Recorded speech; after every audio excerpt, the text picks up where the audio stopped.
Bonsoir à toutes et tous. Une fois n'est pas coutume, je vais ouvrir différemment les voix au chapitre, parce que ce soir nous inaugurons une série de voix au chapitre autour de Marc Bloch. Et je salue Suzette Bloch qui est ici. Pour vous dire la chose suivante. Vous vous êtes demandé pourquoi l'école des hautes études en sciences sociales s'était mise en tête de parler pendant 7 séances d'un grand homme qui, dans les prochains mois, aura droit aux honneurs de la République française. Marc Bloch en personne aurait sans doute souri, lui qui se présenta et échoua au Collège de France comme un historien, disait-il, de la structure sociale, et s'amusait beaucoup de cette histoire des grands hommes qui prévalait encore dans la profession. En proposant une déclinaison de nos voix au chapitre, ces lectures mensuelles et croisées d'ouvrages autour de Marc Bloch, j'assume pleinement ce paradoxe et je propose de le dépasser à l'aide des sciences sociales. Les 7 séances, pour vous rassurer, parleront donc de structure sociale, de réception des œuvres, de positionnement de l'intellectuel, de hiérarchie culturelle, de servage et d'esclavage, ou encore de croyances populaires. Elles parleront aussi de méthode, d'interprétation, de construction archivistique, et il n'est sans doute pas de meilleure manière de rendre hommage aux cofondateurs des Annales. Ces séances seront également un temps de réflexion sur notre avenir intellectuel et collectif. Toute l'œuvre de Marc Bloch est parcourue de questionnements profonds sur les transformations du monde et du monde dans lequel il vécut. Bloch avait parfaitement pressenti à quel point, pour ne prendre qu'un exemple, les découvertes de la physique et de la psychanalyse allaient travailler en profondeur nos modes de pensée. À l'EHESS, nous n'aimons guère les maîtres et les idoles, mais nous aimons bien penser et débattre. Alors faisons-le ce soir avec Marc Bloch, et commençons dès maintenant. Aux côtés de Jérôme Malois et de Rainer Maria Kiso, que je remercie très chaleureusement, nous avons choisi une manière indirecte d'ouvrir ce cycle, une manière indirecte d'aborder Marc Bloch, en l'adossant ce soir à un autre grand homme, puisque c'est le terme que la République française utilise encore, qui entrera bientôt au Panthéon. Ce grand homme, c'est Robert Badinter.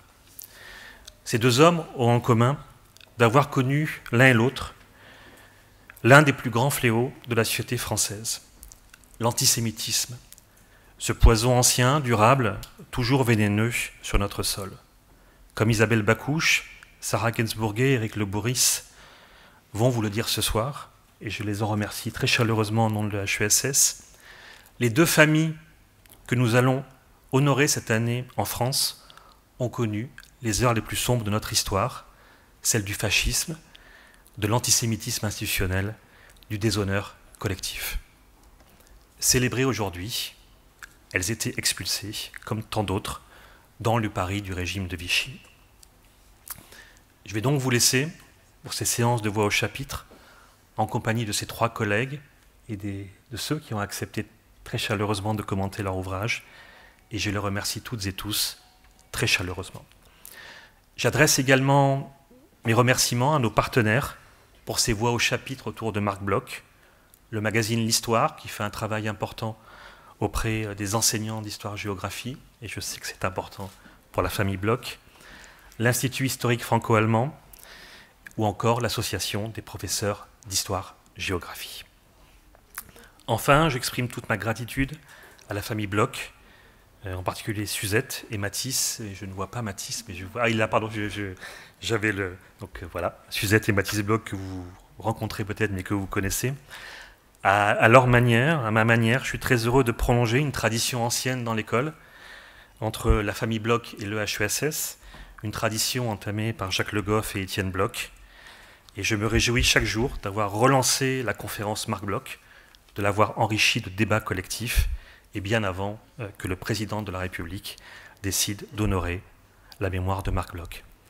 À travers ce compagnonnage intellectuel, à travers ces débats ouverts et collectifs, nous ferons, je l'espère, de notre mieux pour éviter le retour d'étranges défaites. Un excellent cycle Marc Bloch à vous et bonne séance. Merci beaucoup. Merci. Je ne sais pas, il n'y a pas d'applaudissements. Peut-être quand même. Voilà, on va quand même. Voilà. Hein, ça... Excuse-moi, Romain, mais il faut faire ce qui est nécessaire. Hein. Donc, écoutez, bonsoir à tout le monde. Donc, je vais être un peu bref, plus bref que d'habitude quand je présente un peu les participants ici sur cette table. Hein. Mais je suis aussi de mon côté très heureux de vous voir tous ici, très nombreux. Donc peut-être on pourrait ajouter un petit point, c'est la question des spoliations et la question de la recherche de provenance qui est très présente aussi à l'école hein, des hautes études hein, et dont je vois certains représentants intéressés, chercheurs et chercheuses ici dans le public. Hein. Alors je vais commencer avec Isabelle, hein, Isabelle Bakouche qui est là, hein, donc historienne, hein, qui occupe la chaire à l'EHSS qui s'intitule Histoire urbaine, les territoires d'une capitale 19e, 20e siècle, grande spécialiste, et je m'arrêterai là, pas seulement, hein, mais surtout de Paris et de son fleuve, hein, si je puis dire ça comme ça, donc la Seine. Hein.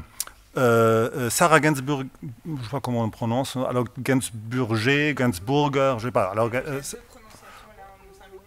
voilà, très bien. Je le connais très bien. Hein, voilà. Bon, bref, hein, sociologue, hein, spécialiste de la Shoah, les camps dans Paris, les spoliations, déportations. Elle travaille au CNRS et à Sciences Po Paris. Hein. Éric Le Bourris, qui est là, donc historien à l'INALCO, enseigne la langue, la littérature et la civilisation lettonne, donc spécialiste d'histoire urbaine, d'Union soviétique, Lettonie, France et aussi Paris. Donc ça, c'était les auteurs et autrices hein, de l'ouvrage. Donc on a deux commentateurs, du coup, voilà, deux hommes. Christian Topalov, ici à l'extrémité, directeur d'études de l'EHSS, donc sociologue, sa chaire s'appelle La ville, science, pouvoir, société, en pluriel. Aussi une spécialiste des villes, hein, vous avez compris, Londres, Paris, Chicago, aussi spécialiste de questions de recherche sur les chômeurs, hein, sur la notion de l'histoire de la réforme et les vocabulaires urbains. Et last but not least, Alexis Elorza, donc juriste, hein, spécialité droit des personnes, aussi droit de la famille, procédure civile, donc des questions qui me sont un peu plus proches, disons. Et rédacteur en chef d'une revue qui nous fait rêver, Loyer et copropriété. Hein, donc voilà. Écoutez, on va faire ça de manière très... Alors je ne sais pas qui veut commencer parmi vous trois. Hein, et après, ça sera après vous trois, ça sera Christian qui va voilà, commenter, poser des questions. Etc. Et Alexis va enchaîner et après il y aura une discussion entre vous si vous le souhaitez et aussi avec la salle bien sûr. Hein. Et à la toute fin, il y aura, Jérôme, il y aura, on est d'accord, hein, mais pas là, plutôt dans l'autre salle. Hein. Donc il y aura un petit buffet. Hein. Et on remercie aussi, bien sûr, Jérôme, hein, mais aussi Laurence, elle est où Laurence? Laurence Chaban, en tout cas, qui a voilà. Salut Laurence, hein, qui a participé à mettre ça en place. Hein.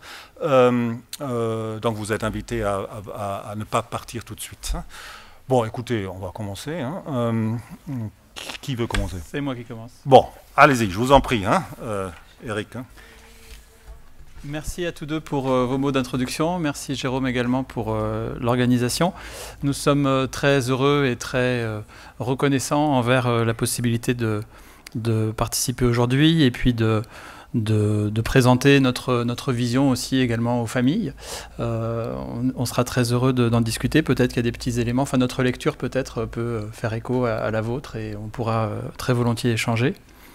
Donc c'est l'occasion pour nous de présenter une enquête empirique fondée sur 10 ans d'enquête qu'on a mené tous les trois sur la dépossession d'un droit ordinaire et vital, celui d'occuper un appartement. En effet, à Paris, entre 1940 et 1944, les locataires identifiés comme juifs par les administrations françaises et allemandes ont été dépossédés de ce droit, celui d'occuper un appartement et d'utiliser les biens qui s'y trouvent. Deux familles qui ne se connaissaient sans doute pas partagent à cet égard un sort similaire, celle de Marc Bloch et celle de Robert Badinter. Sort similaire mais différent, comme on va le voir, puisque chacun des trajectoires des deux résidences éclaire des étapes et des modalités différentes de cette dépossession systématique. Alors, 2 appartements pillés, 2 appartements utilisés en l'absence des familles persécutées. Dans le cas de Marc Bloch, c'est le pillage qui détruit le support matériel d'une carrière intellectuelle, et dans le cas très différent de Robert Badinter, c'est plutôt la dépossession et la non-réparation qui seront le point de départ d'une vocation. Je commencerai par m'intéresser au 17 rue de Sèvres, donc domicile des Bloch. Pendant l'occupation, Marc et Simone Bloch ont été privés de l'usage de leur appartement parisien, situé au 17 rue de Sèvres, juste en face du local où nous nous trouvons dans le pâté de maison à gauche, et dépossédés d'une bonne partie des biens qui s'y trouvaient. La modalité juridique qui a été employée pour organiser cette dépossession est aussi méconnue que fréquente, c'est la réquisition. En 1936, Marc Bloch est nommé à Paris. En avril, il signe avec Lucien Béguet, architecte, qui est également le gérant de l'immeuble à ce moment, donc gérant du 17 rue de Sèvres, un contrat de location pour 2 appartements. L'immeuble est tout neuf. La famille de Simone possède des immeubles ailleurs dans Paris, mais j'insiste, rue de Sèvres, la famille Bloch est bien locataire du local familial, du logement familial, avec un bail de 9 ans et un loyer annuel de 20 000 francs. Les appartements sont situés au 6e et 7e étage sur entresol. La famille les fait relier par un escalier. Le nouvel appartement compte 10 pièces et c'est un lieu de vie, mais également un lieu de travail. Si je ne me trompe pas, le bureau se trouve au 7e étage, à droite, quand on regarde la façade depuis la rue. Lors de l'entrée de l'armée allemande dans Paris, le couple n'est pas là. Sauf de rares et brefs passages à Paris, la famille se trouve en zone sud, notamment entre la Creuse et Montpellier. Pour la période qui nous intéresse, je vais surtout parler des années 1940, 41 et 42. La famille est absente, mais le bail de location n'est pas remis en cause. Le foyer continue de payer son loyer, sans réduction, comme en atteste une quittance conservée pour le premier trimestre 1944. Pendant ce temps, néanmoins, donc le bail n'est pas remis en cause, mais l'appartement est utilisé par les Allemands et pillé. Alors, réquisition, le terme est flou, utilisé et compris de manière très variée par différentes instances à différentes périodes. En français, aujourd'hui, il a une connotation plutôt neutre, je dirais. Il est souvent opposé à celui de spoliation, mais comme on le verra, les deux termes n'ont pas la même histoire et se superposent. En allemand, en revanche, aujourd'hui, le terme Beschlagnahme, qui est son équivalent, est davantage synonyme de pillage, enfin associé à des images bien plus négatives que le simple terme de réquisition en français.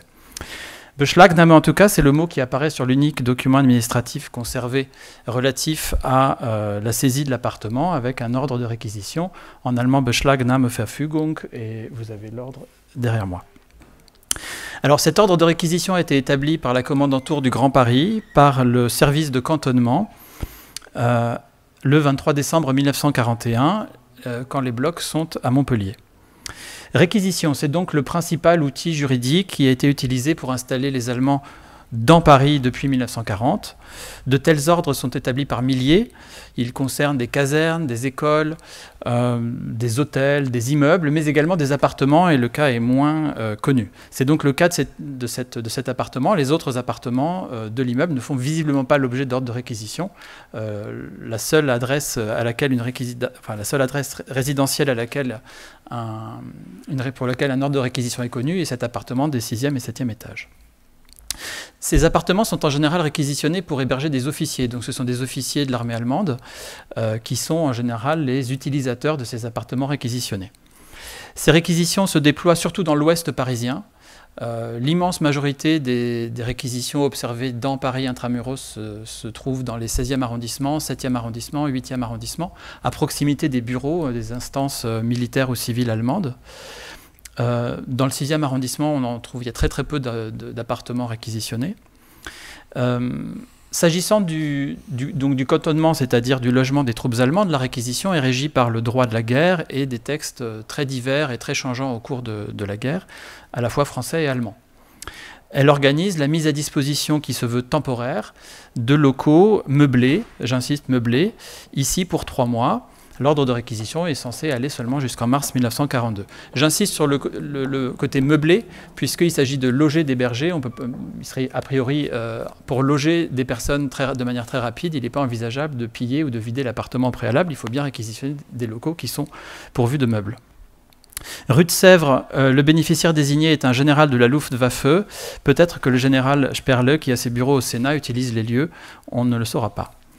Les textes qui organisent les réquisitions ne discriminent pas les foyers identifiés comme juifs, mais notre enquête nous a mis sur la piste de différents mécanismes par lesquels les foyers persécutés n'étaient pas traités comme les autres face aux réquisitions, et le cas de l'appartement de Marc Bloch est exemplaire de cette forme de discrimination.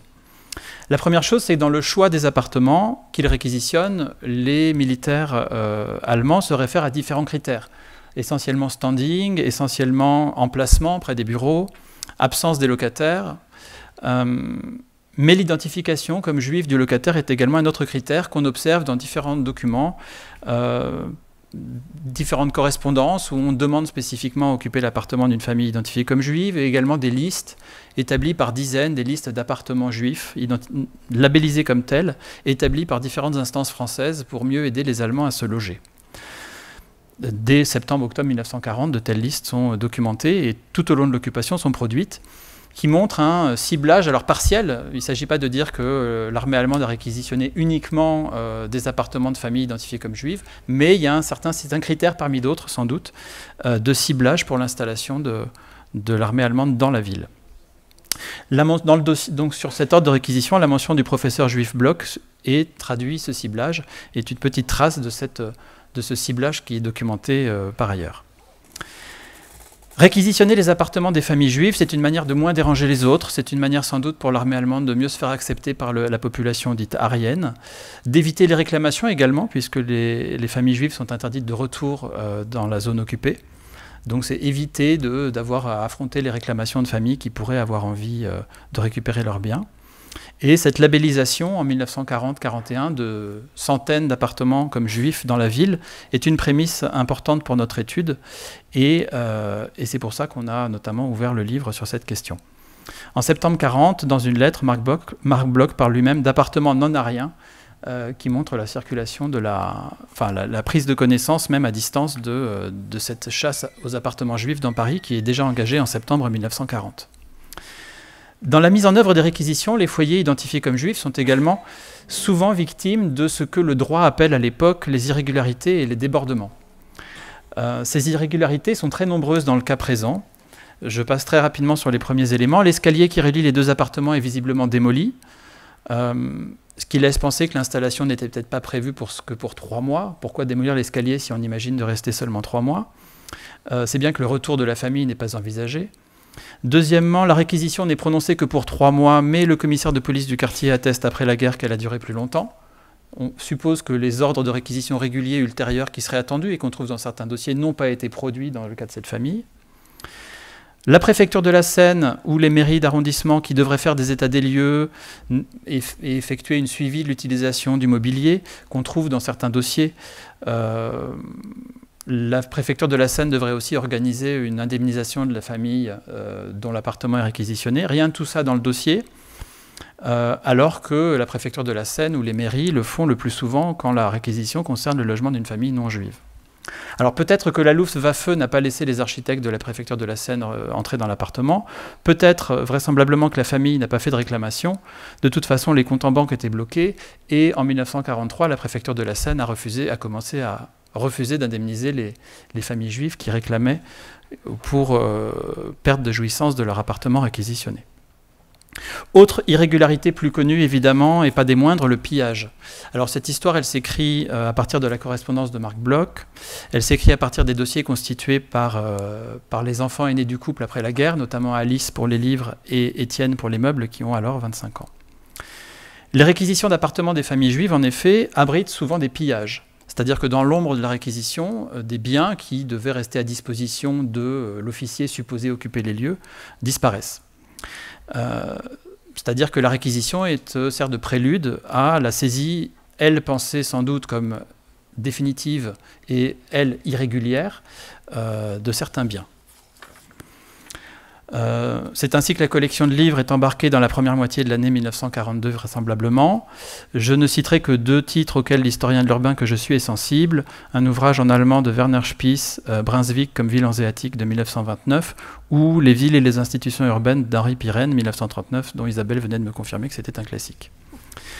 Des meubles et de nombreux objets disparaissent aussi à une date inconnue. Étienne dresse une liste avec, par exemple, un grand luminator coupe de verre fumé, une paire potiche vieux Chine, un Delft, moquette beige 20 mètres, une bibliothèque chêne 1,50 m de haut sur 3 mètres de long. La liste est longue. Mais une bonne partie des meubles et de la literie restent dans l'appartement. Ne pas enlever le lit, peut-être une piste qui laisse penser que l'appartement était bien utilisé pour héberger des militaires. La correspondance de Marc Bloch montre son inquiétude pour les livres. Il essaie en vain de les faire venir en zone libre. En janvier 1942, informé de la réquisition qui vient donc juste d'être engagée, il demande de l'aide au ministre de l'Instruction publique, Carcopino, qui est alors à Vichy. Il évoque des ouvrages en histoire économique et sur l'histoire de l'Allemagne, si mal représentés dans nos bibliothèques publiques, écrit-il. Ce que je redoute maintenant, c'est qu'elle aille enrichir quelques docents de l'autre côté de la frontière ou quelques séminaires. Le danger, vous le savez, n'a rien d'imaginaire. Si je ne me trompe, mon propre prédécesseur à la Sorbonne s'est vu ainsi dépouillé. En effet, fin 1940, l'appartement parisien d'Henri Hauser, alors réfugié à Montpellier lui aussi, a été pillé par un service allemand bien connu, le RR. Visiblement, Marc Bloch était bien informé et ce pillage initial a sans doute suscité ses craintes. En juillet 1942, Marc Bloch écrit à Lucien Febvre « Ma bibliothèque a été mise en caisse il y a environ 2 mois et expédiée vers une destination inconnue. Je l'ai appris par une de mes anciennes élèves de la Sorbonne. » Alors ce pillage daté ici peut-être de mai 1942, ailleurs il y a plusieurs dates qui circulent. On ne sait pas exactement par qui a été effectué ce pillage ni quand.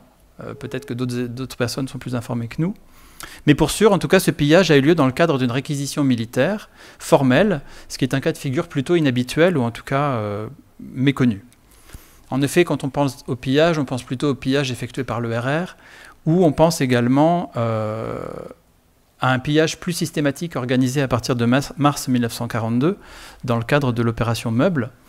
Le pillage effectué dans l'appartement de la famille Bloch est un pillage très ciblé qui concerne certains objets. C'est également le cas des pillages effectués par le RR. Ce qui se met en place à partir de mars 1942, c'est autre chose. L'opération Meuble, elle est dirigée par un nouveau service, le service Ouest, Dienststelle Westen en allemand, qui entreprend de vider intégralement et de manière exhaustive les appartements des foyers parisiens identifiés comme juifs. C'est très très différent de ce qui se passe dans le cas du pillage de l'appartement de la rue de Sèvres. 40 000 appartements sont vidés à Paris entre le printemps 1942 et l'été 1944. Le contenu de ces appartements est saisi de manière exhaustive, donc par des entreprises françaises de déménagement qui les amènent dans des camps annexes du camp de Drancy et qui sont situés dans la ville pour être triés, sur lesquels Sarah a travaillé. Pour l'essentiel, ces biens sont emmenés en Allemagne et redistribués aux sinistrés des bombardements alliés, principalement à Cologne et à Hambourg, si je ne me trompe pas. Mais une fois pillés, les appartements ne sont plus utiles au Troisième Reich. Vidés, ils ne peuvent plus héberger d'officiers allemands. Immobiles, ils ne peuvent pas être non plus transportés en Allemagne. Que deviennent ces appartements ?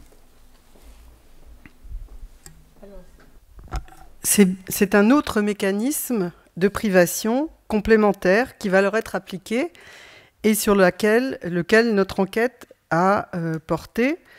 Donc en parallèle de la réquisition, et donc le mécanisme que je vais décrire, c'est celui qu'a subi le sort de l'appartement de la famille Badinter. Mais on a commencé par la réquisition de l'appartement de Marc Bloch, parce que pendant longtemps, la réquisition a fait écran à la compréhension du processus qui est au cœur du livre et que je vais sommairement vous présenter. En effet, le mot réquisition est omniprésent dans les sources et les écrits des historiens, sans qu'il soit vraiment lesté sur le plan juridique.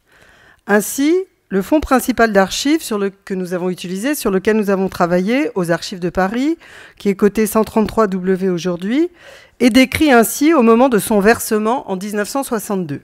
Je cite « Dossier de réquisition de logements vacants en faveur de particuliers 42-44 ».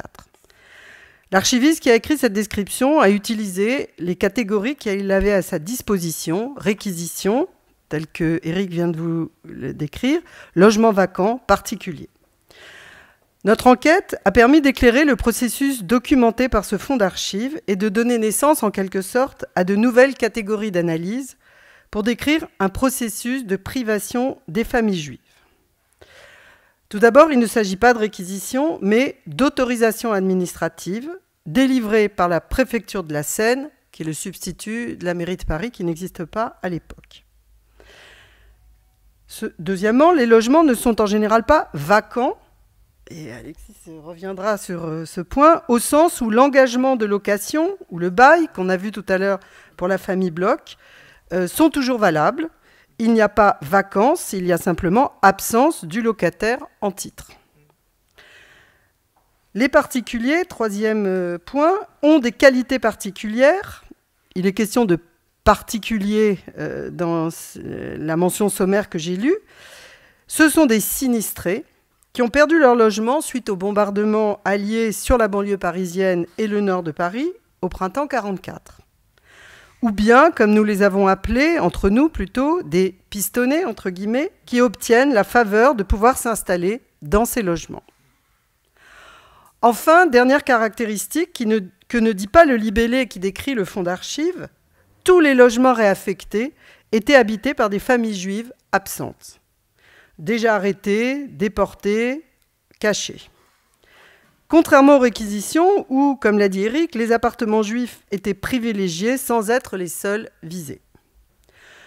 Ce ne sont donc que les appartements juifs qui vont faire l'objet de cette opération menée par la préfecture de la Seine, alors qu'en 1942, de nombreux Parisiens sont absents de leur appartement, puisqu'environ 1 million d'entre eux, soit 20%, ne sont pas rentrés d'exode et dont les appartements sont restés inhabités.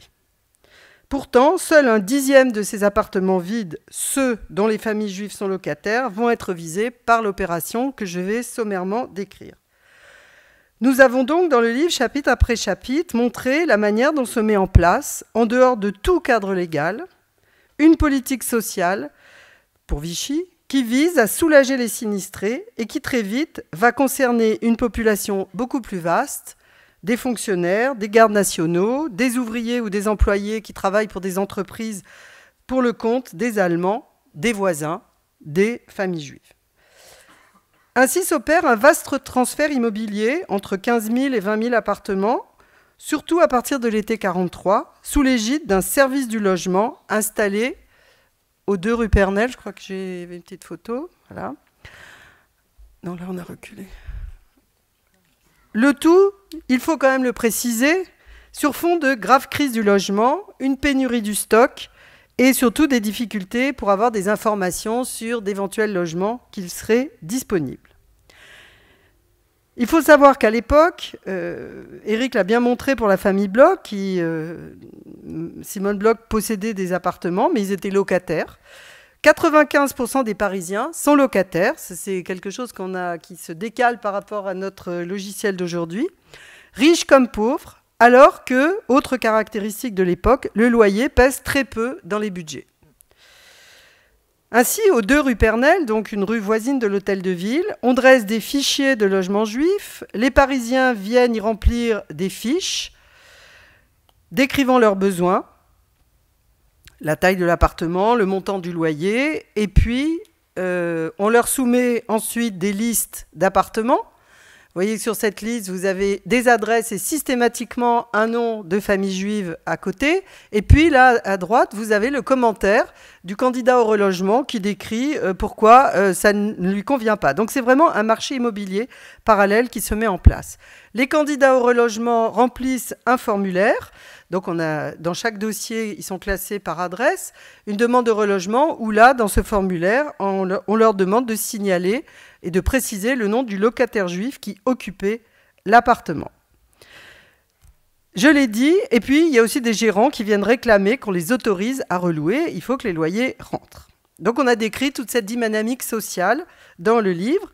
Les logements, je l'ai dit, ne sont pas vacants, les familles juives sont toujours engagées, elles payent souvent leur loyer. À cet égard, l'attitude de la famille Bloch, qui continue donc à s'acquitter de son loyer, n'est pas unique, et on verra que la famille Badinter a aussi continué à payer son loyer. Par contre, elles sont absentes, et surtout, comme ça a été dit, les Allemands ont vidé le contenu des appartements, c'est l'opération meuble.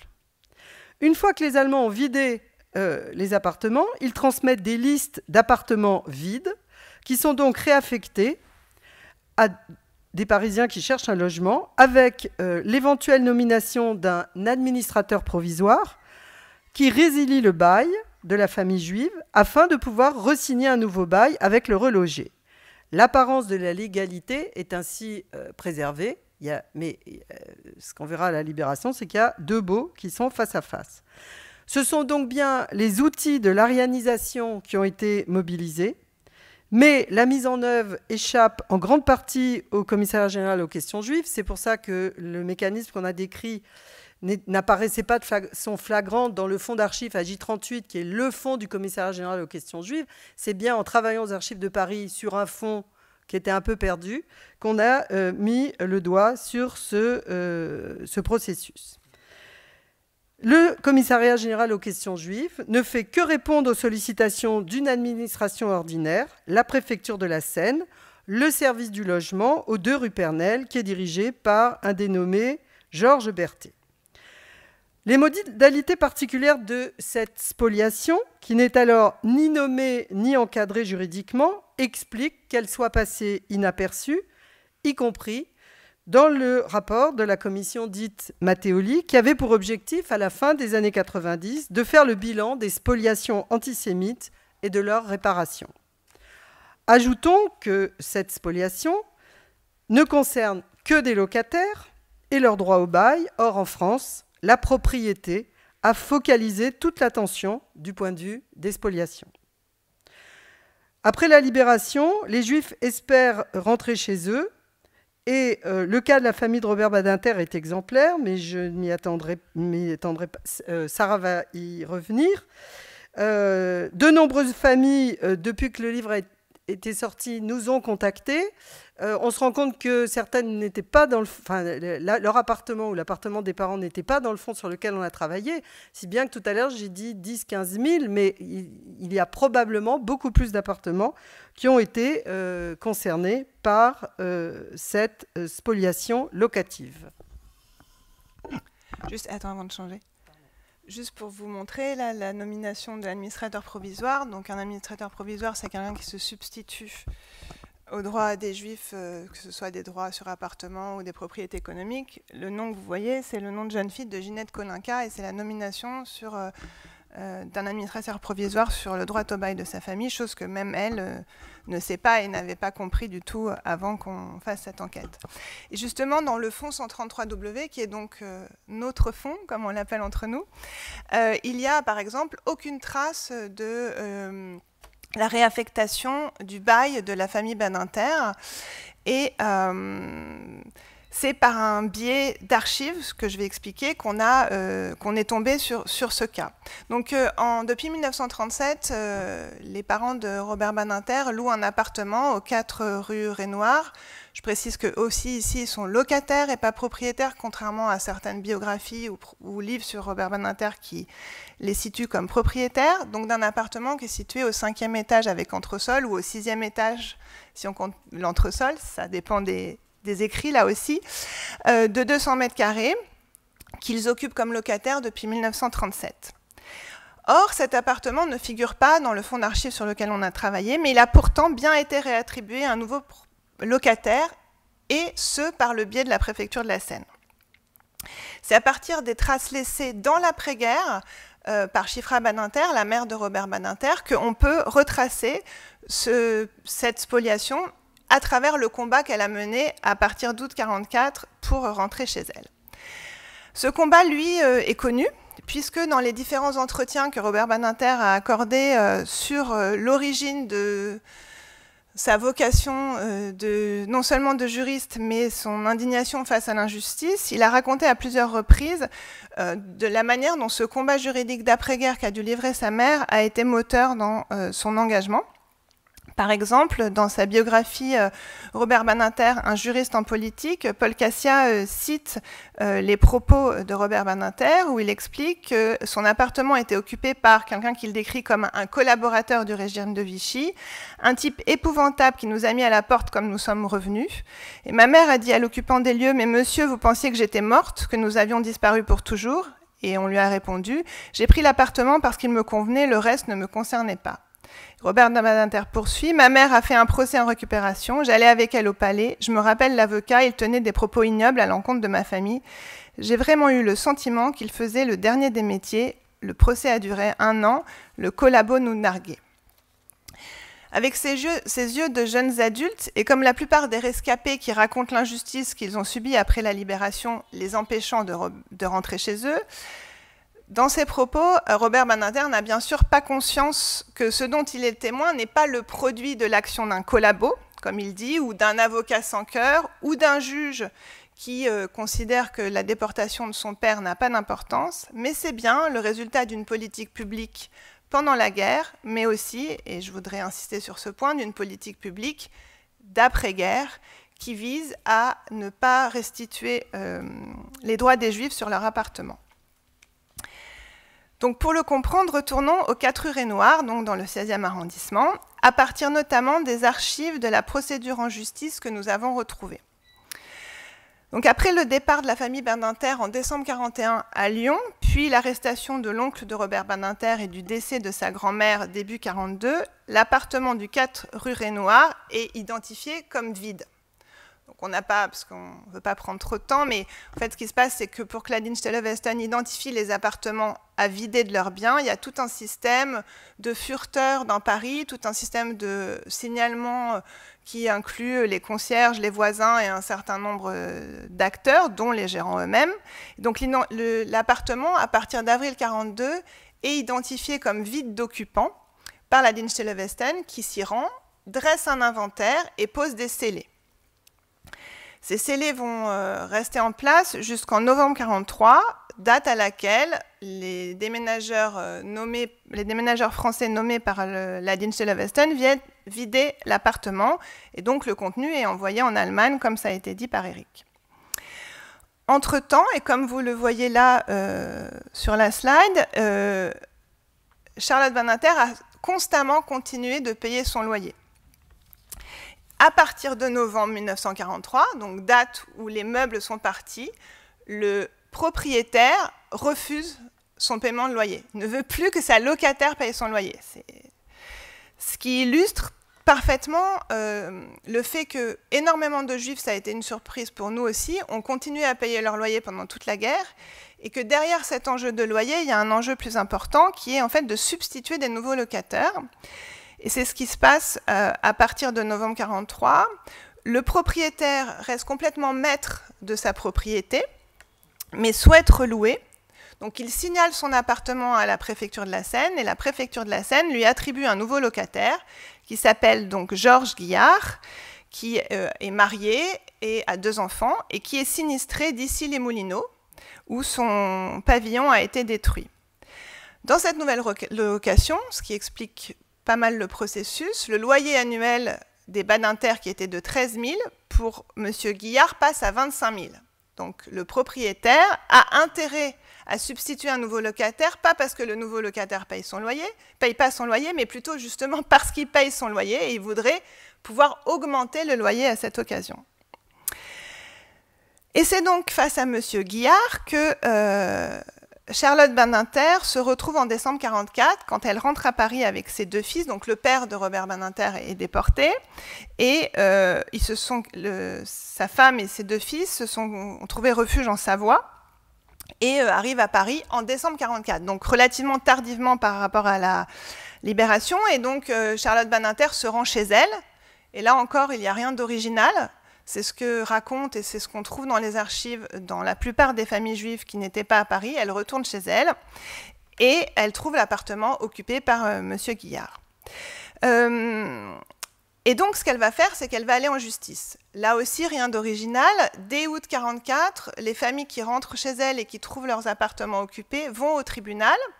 Dans un premier temps, ils vont au tribunal des référés, qui est donc le juge de l'urgence et de l'évidence, qui donne systématiquement raison aux familles juives, sur la base du droit le plus ordinaire, sur le motif que ces familles ont un engagement de location antérieur à celui des nouveaux occupants. Il ne peut pas être apporté la preuve que cet engagement en location a été rompu, et donc c'est l'engagement le plus vieux qui prévaut, et on ordonne l'expulsion du nouvel occupant. Mais c'est plus dans cette configuration que se retrouve Charlotte Badinter en décembre 1944, puisqu'entre-temps a été adoptée une ordonnance, 2 ordonnances en fait, l'ordonnance du 14 novembre 1944, qui limite de manière très importante le retour des familles juives dans leurs appartements et donc substitue au droit ordinaire un droit spécifique pour gérer ce qui est appelé la réintégration des locataires évincés. Donc, je vais prendre une minute pour vous l'expliquer puisque c'est un tout petit peu complexe. Donc dès 1943, le futur gouvernement provisoire s'est engagé à annuler les spoliations. Et donc en novembre 1944, ce qui est en jeu, c'est prendre le premier vrai texte d'application de cet engagement sur la nullité des spoliations. Et c'est ce qui est fait le 14 novembre 1944 dans une ordonnance qui reconnaît le caractère nul et non avenu de ces spoliations, des biens et des droits. Donc ça le décrit assez bien, l'ensemble des biens et des droits qui peuvent être concernés, par exemple le droit au bail dans le cadre d'un commerce ou la propriété sur un immeuble ou sur une entreprise. Et un alinéa précise que cette ordonnance ne s'applique pas à une seule catégorie de droits, le droit locatif. Et que ce droit locatif est régi par une autre ordonnance, qui est donc du même jour, aussi du 14 novembre, qui est plus haut dans le journal officiel. Et cette autre ordonnance ne parle pas des Juifs ou des spoliations, elle parle de la réintégration des locataires évincés. On pourra sûrement en discuter, mais cette ordonnance, en fait, ne concerne presque que les Juifs. Elle est faite pour le cas qu'on a précisé. On peut l'affirmer sur plusieurs fondements, mais notamment un fondement important, c'est que cette ordonnance déclare que le retour dans les appartements est de droit pour le locataire évincé. Donc on peut s'en réjouir. C'était déjà visiblement de droit pour les juges au titre du droit ordinaire. Par contre, ce droit est reconnu par l'ordonnance, mais son application est limitée si les nouveaux occupants appartiennent à un certain nombre de catégories qui sont celles que la préfecture de la Seine a choisies pour affecter les appartements. Donc si le nouvel appartement est occupé par un sinistré, par un fonctionnaire muté, par un prisonnier de guerre ou sa famille, il faut attendre que ce nouvel occupant, de lui-même, décide de partir pour pouvoir exécuter le droit à la réintégration du locataire évincé. D'autres limitations sont décidées en fonction notamment de la transmission du droit au bail. Par exemple, si c'est les enfants qui reviennent et que les parents ont été déportés, il y a un certain nombre de conditions à remplir. Il faut aussi être encore présent dans l'appartement en juin 1940. Donc, par exemple, si on est un juif allemand qu'on s'est dit on ne va peut-être pas attendre que les Allemands arrivent à Paris pour partir, on ne peut pas faire valoir ce droit à réintégration. Bon. Et donc c'est dans ce cadre juridique nouveau, celui de l'ordonnance du 14 novembre 1944, que doit se glisser Charlotte Badinter pour obtenir de rentrer chez elle. Le 17 janvier 1945, le juge rend une première ordonnance. Il estime qu'il n'a pas assez d'informations sur les circonstances de la nouvelle occupation et il demande à un huissier de rechercher tout renseignement utile pour lui permettre de statuer sur la demande en réintégration formée par M. Badinter, actuellement déporté en Allemagne, locataire d'un appartement dépendant d'un immeuble 6-4 rue Raynouard. On remarque en passant, mais je ne vais pas m'y attarder maintenant, que la condition des femmes dans tout ce processus est très compliquée. On voit que c'est à la demande du père de Robert Badinter, qui n'est pas là, il n'a rien demandé puisqu'il est en déportation et qu'il ne reviendra pas, mais qu'il y a un flou juridique sur le droit à agir de la femme et que donc c'est bien en son nom, en nom du mari, que la demande est faite. Et donc c'est le rapport d'huissier de 12 pages qui fait suite à cette ordonnance de janvier 1945, qui est lui daté du 11 mai 1945, que nous avons retrouvé là aussi, dans un fonds d'archives mal indexé, on pourra aussi y revenir. Et la lecture de ce rapport de 12 pages est très éclairant. Il met d'abord en évidence la manière dont la charge de la preuve revient au locataire évincé, donc à la famille juive. C'est à la famille juive de faire la preuve que le locataire n'est pas sinistré, que le locataire, en étant sinistré, a éventuellement un autre logement, que le locataire a été un collaborateur avec les Allemands et donc il a un lien étroit avec les Allemands. Autant de choses qui peuvent permettre que ce droit, qui leur est au retour qui est reconnu soit effectivement appliqué. Et on voit dans le rapport que Charlotte Badinter n'a de cesse de guider l'huissier. C'est vraiment un travail d'enquête énorme, puisqu'il y a environ 25 personnes qui sont interrogées par l'huissier dans de nombreux lieux, de nombreuses adresses, et on voit qu'elle a fait une pré-enquête pour essayer d'aiguiller l'huissier au mieux pour avoir gain de cause. Le rapport statue que le nouvel occupant est bien sinistré, et qu'il a toutes les raisons d'avoir le droit d'être dans cet appartement. Il conclut aussi qu'en attendant de rentrer chez elle, Charlotte Badinter habite dans le local commercial qui était le local d'importation de peau des Badinter rue Richer, dont il dit que c'est un local impropre à l'habitation. Nous n'avons pas encore retrouvé le procès qui suit le rapport, et donc on ne sait pas exactement ce que le tribunal a décidé à la lecture du rapport, mais à la lecture de centaines de décisions que nous avons faites, il est peu probable, il est presque certain que Charlotte Badinter a obtenu un droit à rentrer chez elle, mais que ce droit a été suspendu tant que le nouvel occupant, reconnu comme sinistré, n'a pas quitté l'appartement. Et en décembre 1945, effectivement, dans le recensement des locaux vacants, qui est fait, c'est celle-ci ? Ouais. Dans le recensement des locaux vacants qui est fait pour tout Paris, parce que la crise du logement continue à la Libération, et donc la préfecture de la Seine fait une enquête sur les logements vacants. Est-ce qu'il y a des logements, mais là pour le coup, vraiment vacants, pas juste que les gens ne sont pas chez eux? Est-ce qu'on peut trouver des logements disponibles? Et donc il y a une grande enquête qui est faite dans tout Paris, enfin d'ailleurs dans toute la France, pour savoir les logements qui sont vacants. Ce qui nous permet d'avoir un recensement intermédiaire, en fait. Et donc, en décembre 1945, on voit que c'est toujours M. Guillard qui habite dans l'appartement des Badinter. Mais dans le recensement de 1946, donc le recensement général de population, qui est fait au printemps 1946, on voit que Charlotte Badinter est effectivement rentrée chez elle. Et le recensement mentionne d'ailleurs elle, ses 2 fils, et son mari, dont on sait qu'il est en déportation. Donc ça donne aussi une idée de la place symbolique qu'on veut représenter dans la manière dont le recensement a eu lieu. Ça a donc pris presque 2 ans à Charlotte Badinter et un long et coûteux procès pour rentrer chez elle. En 1952, donc dans les années 50, le régime d'occupation des appartements dont parlait Isabelle change. C'est la naissance des copropriétés. Donc en 1952, Charlotte Badinter achète son appartement. Et en 1963, Robert Badinter demande une dérogation à la préfecture de la Seine, à l'exact même service qu'avait organisé la réaffectation du bail. Il demande une dérogation pour installer son cabinet d'avocat dans un logement privatif. Et c'est là qu'il travaillera jusqu'à son installation avec Jean-Denis Bredin. À plusieurs reprises, donc, Robert Badinter a expliqué comment cette première expérience avec la justice et avec l'injustice, comme il dit, a été déterminante dans son choix de s'engager du côté de la justice.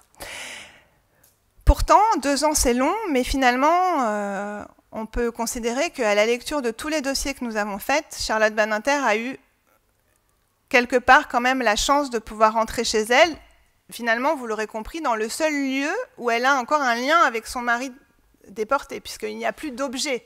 Vivre dans le même appartement, c'est un lien symbolique important. Il en va de même de la famille Bloch, qui a pu rentrer dans son appartement, et ces deux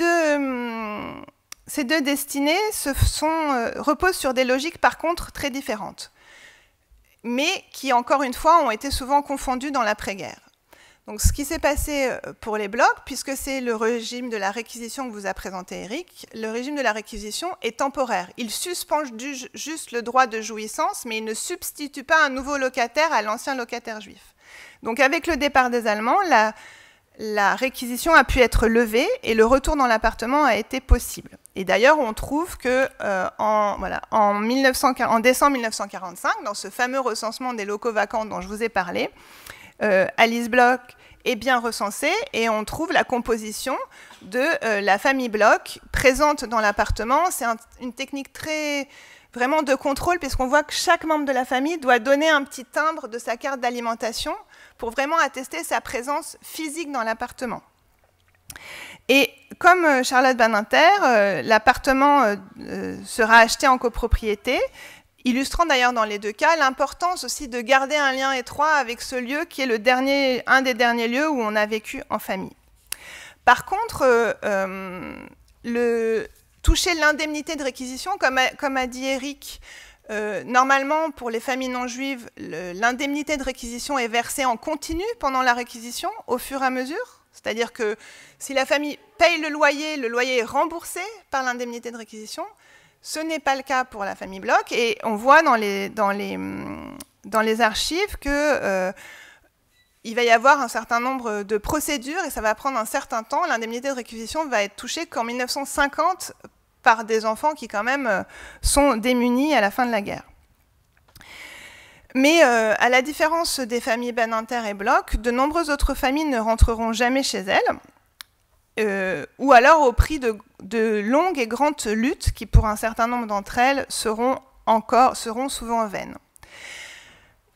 Et pour comprendre cela, il faut se replacer dans le contexte de l'après-guerre où, même en cas d'obtention d'un droit à expulser le nouvel occupant, ces conflits autour de logements vont donner lieu aux manifestations antisémites à la Libération en plein Paris, puisqu'il y a 13 manifestations antisémites en 1945 dans Paris, et elles relèvent toutes d'un lien direct avec une question de logement. En général, donc là, le tract que vous voyez, c'est un des tracts distribués dans Paris à l'occasion de ces manifestations.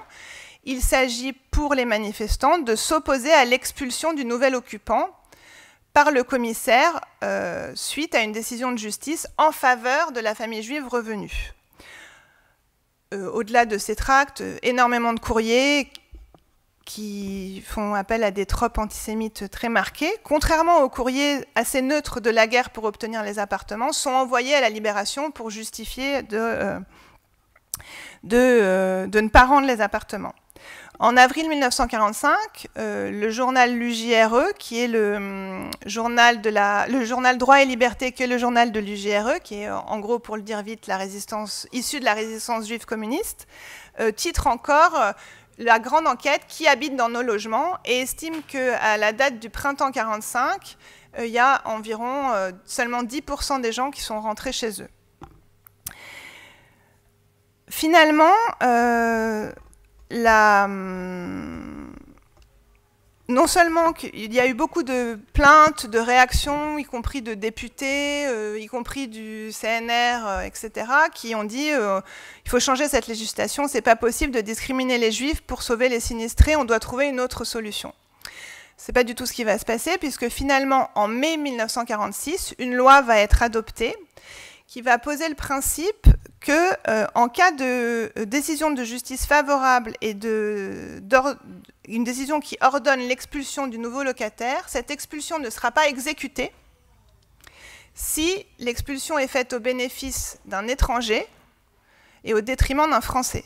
Donc pour celles et ceux qui connaissent un tout petit peu les caractéristiques de la population juive à Paris avant la guerre et pendant la guerre, il n'y a pas le mot juif, mais c'est bien des juifs étrangers dont on parle, et donc même ceux qui obtiennent une décision de justice, et là vous voyez un cas exemplaire de la famille Krebs rue du Perche dans le 3e, même si on obtient une décision de justice qui ordonne l'expulsion, cette expulsion ne sera pas appliquée si le requérant est étranger et la personne à expulser française. Et jusqu'à notre travail, tout ce processus n'avait pas été mis en lumière, à tel point que, et pour conclure, donc Georges Berthet, qui est le fonctionnaire de la ville de Paris qui va piloter le service de la rue Pernelle pendant la guerre, va devenir officier de l'ordre du mérite au début des années 80, au motif qu'il a géré avec brio le relogement des sinistrés entre 1943 et 1945. Merci. On passe tout de suite. Là, de vous trois, c'est bon. Voilà, c'est vrai. Pardon, excusez-moi. Donc, Christian, je t'en prie. Hein. Bon, vous avez compris que c'est un très beau livre, une très belle enquête, et puis après tout, un très beau titre aussi. Appartement témoin. Ce sont des lieux qui témoignent de ce qui s'est passé, avec le poids des choses muettes, et que font parler justement les archives. Des archives dispersées, jusque-là, et donc silencieuses. Et avec comme clé pour croiser tout ce matériel, une adresse, des adresses. Et c'est un matériel constitué, on en a vu des exemplaires ici, de traces très banales de pratiques bureaucratiques. Et c'est le premier point sur lequel je voudrais souligner. Ce livre ouvre la porte pour les lecteurs d'une administration ordinaire, d'une totale banalité de la préfecture de Paris. La section en charge des locaux vacants et du relogement de la rue Pernelle, dont Isabelle et Sarah ont parlé à l'instant. Créée en mai 1943, elle continue à fonctionner paisiblement à la Libération pendant longtemps. Et c'est cette rue Pernelle qui recense les appartements juifs vacants, qui recense les candidats, les reçoit, émet des autorisations de relouer, et puis qui désigne les nouveaux locataires. Par parenthèse, c'est une ingérence sans précédent dans les contrats locatifs privés. Et tout cela selon des procédures méticuleuses, et en dehors de tout cadre légal. Donc on recycle des savoir-faire bureaucratiques qui ont déjà été expérimentés sur le fichier des logements vacants mis en place dès décembre 40 à la préfecture. Et ces fichiers, ces procédures, le caractère administratif du service font que l'éviction des locataires, pourtant titulaires de droits, font, disent les auteurs, je les cite, une pratique socialement acceptable. Et ça donne à tous les acteurs de cette affaire un sentiment de légitimité. Alors, légitimité peut-être, mais légalité, sûrement pas. Les locataires à cette époque, quelle que soit leur confession, sont très protégés, notamment par le décret du 1er juin 1941, et l'administration n'a jamais, dans ce beau pays qu'était la France, eu le pouvoir de résilier un bail. Jamais. La législation sur l'arianisation, il y a une législation bien sûr, ne concerne que les biens dont les Juifs sont propriétaires et non les locations. Or, le grand souci des propriétaires, des gérants, on en a vu quelques exemples à l'instant, c'est la sécurité juridique des nouveaux contrats, éventuellement la possibilité d'augmenter le niveau du loyer. Et pour satisfaire ces acteurs qui mettent à disposition en quelque sorte du service de la rue Pernelle des appartements dont ils ont besoin, eh bien, la rue Pernelle fait nommer par le commissariat aux questions juives des administrateurs provisoires supposément habilités à résilier les baux des locataires juifs, ce qui donne un vernis, disons, de légalité à l'opération. Parfois, elle a recours aussi à la réquisition dans un autre contexte que celui qu'Éric a décrit tout à l'heure. Voilà. C'est compliqué quand on est propriétaire de gérer son bien, vous savez, surtout dans des circonstances aussi exceptionnelles. Et à la Libération, donc la rue Pernelle continue de fonctionner avec le même personnel. Et le service fait en sorte que le travail fait ne soit pas défait. Donc ils découragent les évincés qui réclament leurs droits et ils encouragent les relogés à tenir bon. Au fond, tout se passe comme si ces fonctionnaires étaient attachés à leur préfecture, une sorte de patriotisme d'administration, et convaincus du bien fondé de leur action en faveur des sinistrés et de quelques autres aussi. Et d'ailleurs, dit l'un d'eux en réponse à un spolié particulièrement en colère, je cite, c'est merveilleux, vous savez, il n'y a pas deux administrations, celle de l'occupation et celle d'aujourd'hui. C'est à la Libération que ça se passe. Il n'y en a qu'une seule, toujours la même, et qui se perpétue à travers les différents régimes. Alors c'est une lucidité qu'il faudra plusieurs décennies aux historiens pour comprendre les continuités entre occupation, avant occupation et après occupation. Là, le monsieur, il avait tout compris dès l'hiver 45. Alors donc voilà une belle pièce à mettre au dossier de la sociologie de l'État au guichet, mais aussi, bien sûr, on ressent tous la chose de cette façon, au dossier de la description de la banalité du mal. Deuxième remarque. Ce travail pose, je crois de manière neuve, la question de l'antisémitisme. Il met à l'épreuve une approche par l'observation d'actions et des conditions sociales de ces actions, plutôt qu'une approche par l'imputation d'opinions aux individus. Nous ne savons rien, ou très peu, de ce que pensaient les fonctionnaires, les propriétaires, les gérants, qui ont si efficacement effacé de Paris la présence juive. Nous n'en savons pas beaucoup plus de ce que pensaient les nombreux candidats au relogement dans les appartements juifs. On trouve bien sûr dans les lettres reçues rue Pernelle toutes sortes d'arguments sur les droits des vrais Français. On évoque des voisins de nationalité israélite. Des voisins en villégiature sur la Côte d'Azur, ce sont des arguments pour avoir l'appartement, bien sûr, ou alors les Juifs qui sont encore les maîtres, n'est-ce pas? Parfois même, il y a quelques cas que la documentation révèle, on dénonce un voisin qui est toujours là. Par exemple, en janvier 1943 ou en avril 1944. Ou alors, on signale son adresse en zone sud, pour établir que, bon, il n'habite pas là, donc je peux m'installer. Mais au total, ces mentions, me semble-t-il, sont plutôt rares dans la documentation que vous avez traitée. Les demandeurs de logement parlent surtout des malheurs des sinistrés, des veuves de guerre, des prisonniers revenus d'Allemagne, des femmes de recrues du STO, de logements trop petits pour une famille nombreuse, ou d'un mariage qui vient d'avoir lieu et qu'il faut bien honorer d'un logement décent. Et donc pour des milliers de Parisiens désireux d'améliorer leurs conditions de logement, la disparition des Juifs est vue comme une occasion de résoudre leurs problèmes. Et le livre montre comment s'est élargie au fil des mois la part de la société parisienne intéressée à disposer de logements rendus, croyait-on, disponibles. Tout d'abord, à partir d'avril 1943, les sinistrés des bombardements alliés sur Biencourt et puis le reste des sites industriels du Grand Paris, mais aussi des fonctionnaires mutés à Paris, des fonctionnaires retraités qui avaient perdu leur logement de fonction, plus largement des familles nombreuses ou en difficulté. Massivement aussi des voisins qui savaient les appartements vides. Et tous pouvaient mettre en avant leurs bons droits. On voit aussi fonctionner des recommandations, d'abord celles des autorités d'occupation. Alors là-dessus, les auteurs font une remarque que je trouve qui mérite intérêt et discussion. C'est pas parce que un candidat a été appuyé par tel ou tel service de l'occupant qu'il faut le taxer de collaborateur. L'armée allemande et ses services étaient partout dans Paris et étaient en rapport avec des centaines et des milliers de personnes.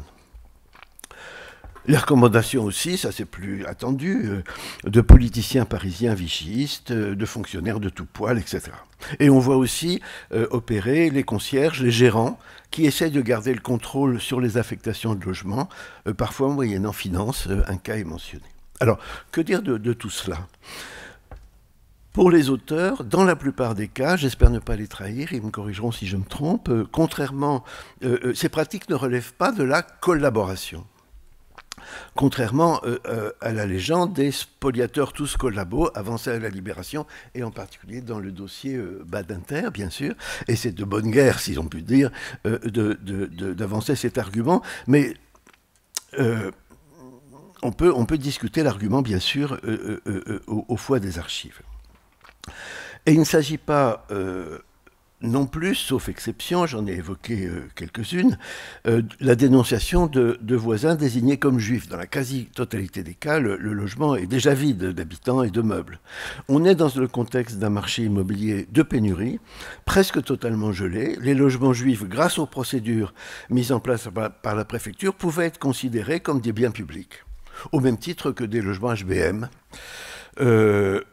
ou, dans les conditions exceptionnelles de la guerre, des logements vacants en général, bien que cela ait été beaucoup plus rarement affecté selon ces procédures. Donc les demandeurs s'estimaient parfaitement fondés à en bénéficier. Et les nouveaux baux moulinés par la procédure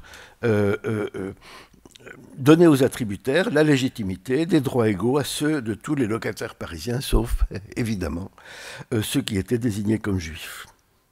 En tout cas, une chose est claire, et le livre y insiste, tous ceux qui étaient engagés dans ces interactions savaient qu'ils participaient à une opération qui résultait de la persécution.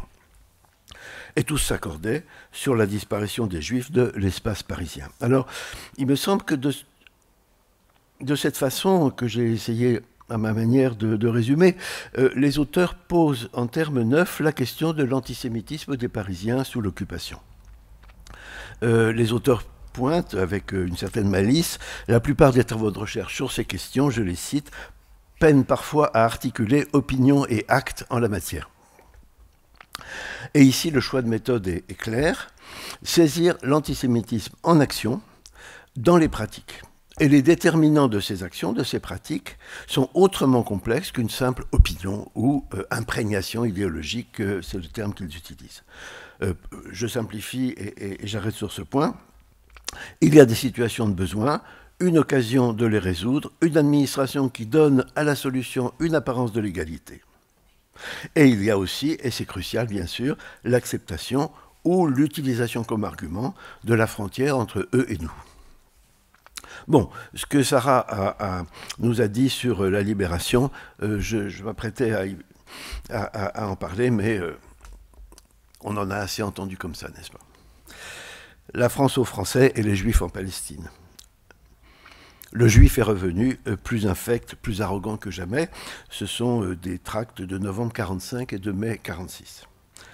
Et cette douzaine de mobilisations qui ont fait obstacle à l'expulsion des relogés, à la réinstallation des familles évincées, c'est une chose. Et il y a aussi eu, je crois, vous en faites état, des refus d'exécuter des jugements de la part de la police. Troisième et dernière observation, je m'arrête après cela. Appartement témoin élargit la notion de spoliation aux locataires. Alors, cela a soulevé des objections parmi les chercheuses et les chercheurs qui ont jusqu'ici limité le sujet aux propriétés juives, biens immobiliers, entreprises, objets d'art. Tout domaine bien exploré désormais dans le droit fil des commissions officielles qui, depuis de 1945 à 1999, ont travaillé en profondeur ces sujets. On ne peut pas spolier un locataire puisqu'il n'est pas propriétaire. Alors, le problème, en fait, est loin d'être purement spéculatif. Sarah, là encore, le rappelait, l'ordonnance de novembre 1943 du gouvernement provisoire incluait les droits de jouissance parmi les actes de spoliation dont elle prononçait la nullité. Et puis, il y a eu ces textes de novembre 1944 qui les excluaient et qui renvoyaient les locataires évincés vers des procédures judiciaires conçues pour être perdues d'avance. Avec ces nouveaux textes, on permettait aux relogés de confirmer leurs baux illégaux au nom du malheur qu'ils avaient subi. Et c'est la spoliation donc des locataires juifs parce que juifs qui étaient déniés. Donc la théorisation de ce déni repose sur un présupposé, écarter les droits locatifs de la notion de spoliation, c'est oublier qu'il existe des droits qui ont, pour ceux qui ne sont pas propriétaires, une importance vitale. Et j'aimerais peut-être élargir un tout petit peu le propos, dans ma totale incompétence juridique, donc là je prends des risques, mais j'espère que je serai corrigé dans un instant. Ces droits-là, ces droits des non-propriétaires sont parfois reconnus par la loi. La protection des locataires contre les évictions et les hausses de loyer avait été instaurée dès la Première Guerre mondiale, il ne faut pas l'oublier, reconduite sous diverses formes depuis, et notamment en juin 1941, donc c'était tout frais. Et les textes et la jurisprudence avaient créé ainsi un droit au bail, c'est un terme que nous n'utilisons plus, que la loi de 1948 avait encore prorogé pour les logements existants à cette date. Il y a d'autres droits de cette nature. Les économistes conventionnalistes classent dans cette catégorie la quasi-tenure sur le poste de travail, garantie pour certains, ouvriers en particulier, par les usages d'ateliers, jadis, parfois par les conventions collectives dans la période fordiste, disons, du capitalisme. Le statut de fonctionnaire en France crée des droits analogues, non pas sur un poste de travail, mais sur une catégorie d'emploi, peut-être. Et plus largement, Robert Castel définit les droits sociaux comme, je le cite, la propriété de ceux qui n'en ont pas.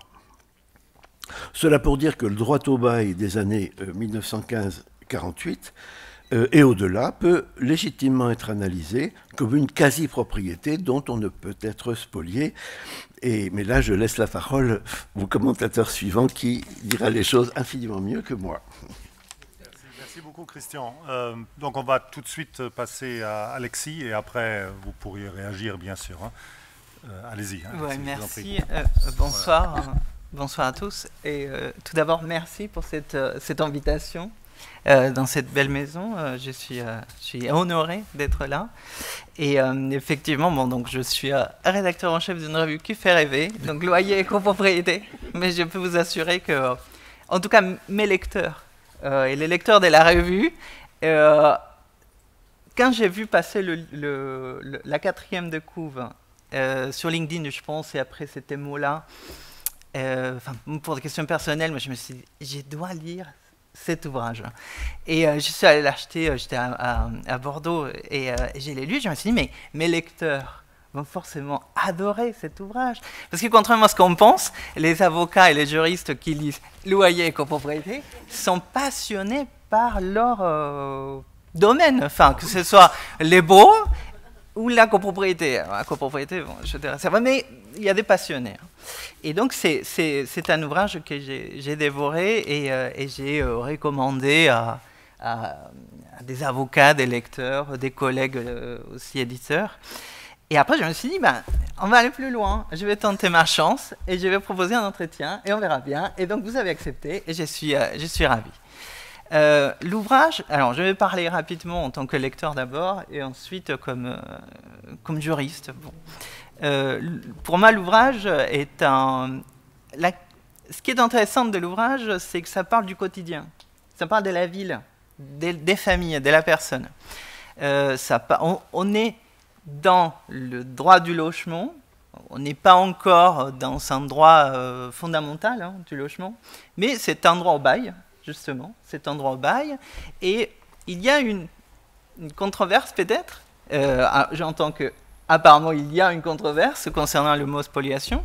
Mais en tout cas, dès lors qu'on réfléchit en tant que juriste, bah, la spoliation concerne des droits et des biens.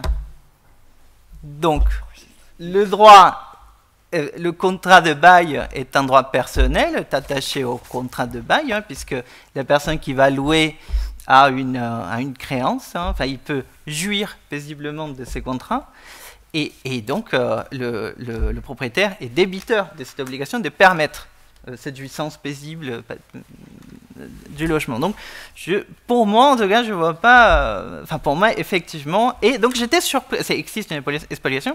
Et donc, j'étais surpris d'apprendre que le sujet n'avait jamais été abordé. Donc, ça m'a... J'ai bien aimé. Et après, voilà, les conséquences dans la vie réelle, où on habite, eh ben, ces droits étaient effacés. Effacés avec une apparence, et cette notion-là, ça m'a beaucoup plu, cette nécessité d'une apparence de l'égalité. Il faut forcément faire entrer ces actes qui n'ont aucun fondement, puisque le contrat est là, le contrat a été valablement signé. Je ne sais pas si à l'époque il y avait déjà une destination du domicile, mais enfin, aujourd'hui on se pose la question à l'Airbnb. Mais les gens louaient pour vivre, donc il n'y avait pas de question. Et le contrat était valable et surtout, on payait les loyers. Donc le contrat a été maintenu tout au long de la guerre. Alors on peut se dire, bon, pendant l'occupation, le droit n'était pas dans une situation normale, donc on est dans une distorsion juridique. L'efficacité du contrat a été remise en cause par un droit qui vient d'ailleurs, par une occupation, par quelqu'un qui va soumettre l'efficacité juridique des actes célébrés, au conclu. Mais ce qui est intéressant, c'est après, puisque tout a été fait pour normaliser, entériner cette situation. Donc cette distorsion du droit, l'efficacité du contrat, a finalement été entérinée. Donc c'est ce qui a empêché ou a rendu très très compliqué la possibilité des familles pour revenir. Donc voilà, moi ça m'a fait penser à cette apparence, cette nécessité d'apparence de l'égalité. D'ailleurs, vous le dites, il y a des propriétaires qui vont voir la rue Pernelle et puis ils disent oui, mais moi j'aimerais bien louer, ne vous inquiétez pas, vous pouvez louer à quelqu'un d'autre. Ah non, mais attendez, il me faut quelque chose pour justifier que j'ai loué à quelqu'un d'autre. Ils ont besoin de cette onction de l'égalité, alors que bon, il n'y en a pas. Le contraire est toujours valable. Et d'ailleurs, on le voit après. Donc, voilà, je pense que ça, cette notion de nécessité d'apparence de l'égalité était très, très intéressante. Et après, et ça, en tant que juriste, on s'intéresse toujours, alors je fais une thèse en droit à la famille, donc c'était m'intéresser à des notions sociologiques. Donc c'est quoi la famille, c'est quoi? Et on continue à le faire. J'ai publié un article sur la copropriété, la sociologie de la copropriété. Et donc le langage n'est pas le même, l'appréhension des notions n'est pas du tout la même. Mais c'est toujours intéressant d'avoir ces dialogues entre juristes où on pense, et ça c'est quelque chose aussi que j'ai adoré, on pense que le contrat est la force du droit. Non plus ultra, le droit existe, donc si le contrat existe, le contrat c'est la loi des parties, donc l'efficacité, on ne peut pas la remettre en cause. Eh bien oui.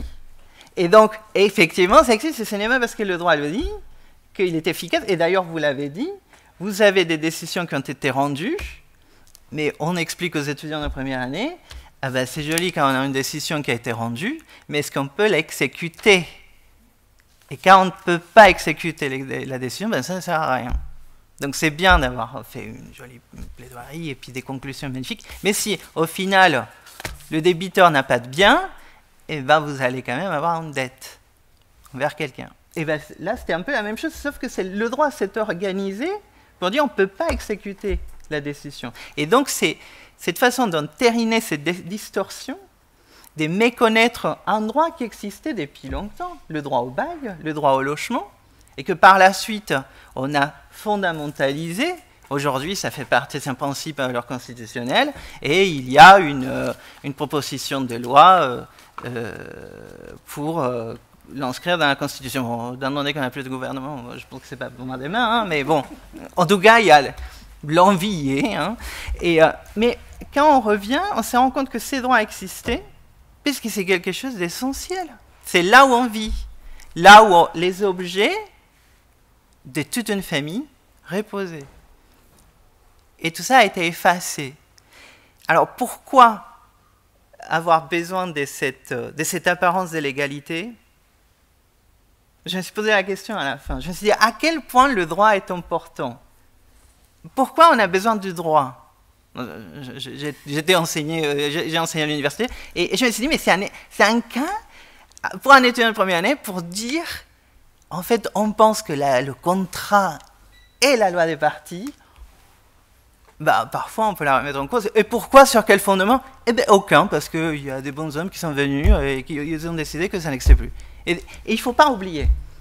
Et donc, ce travail de mémoire est essentiel.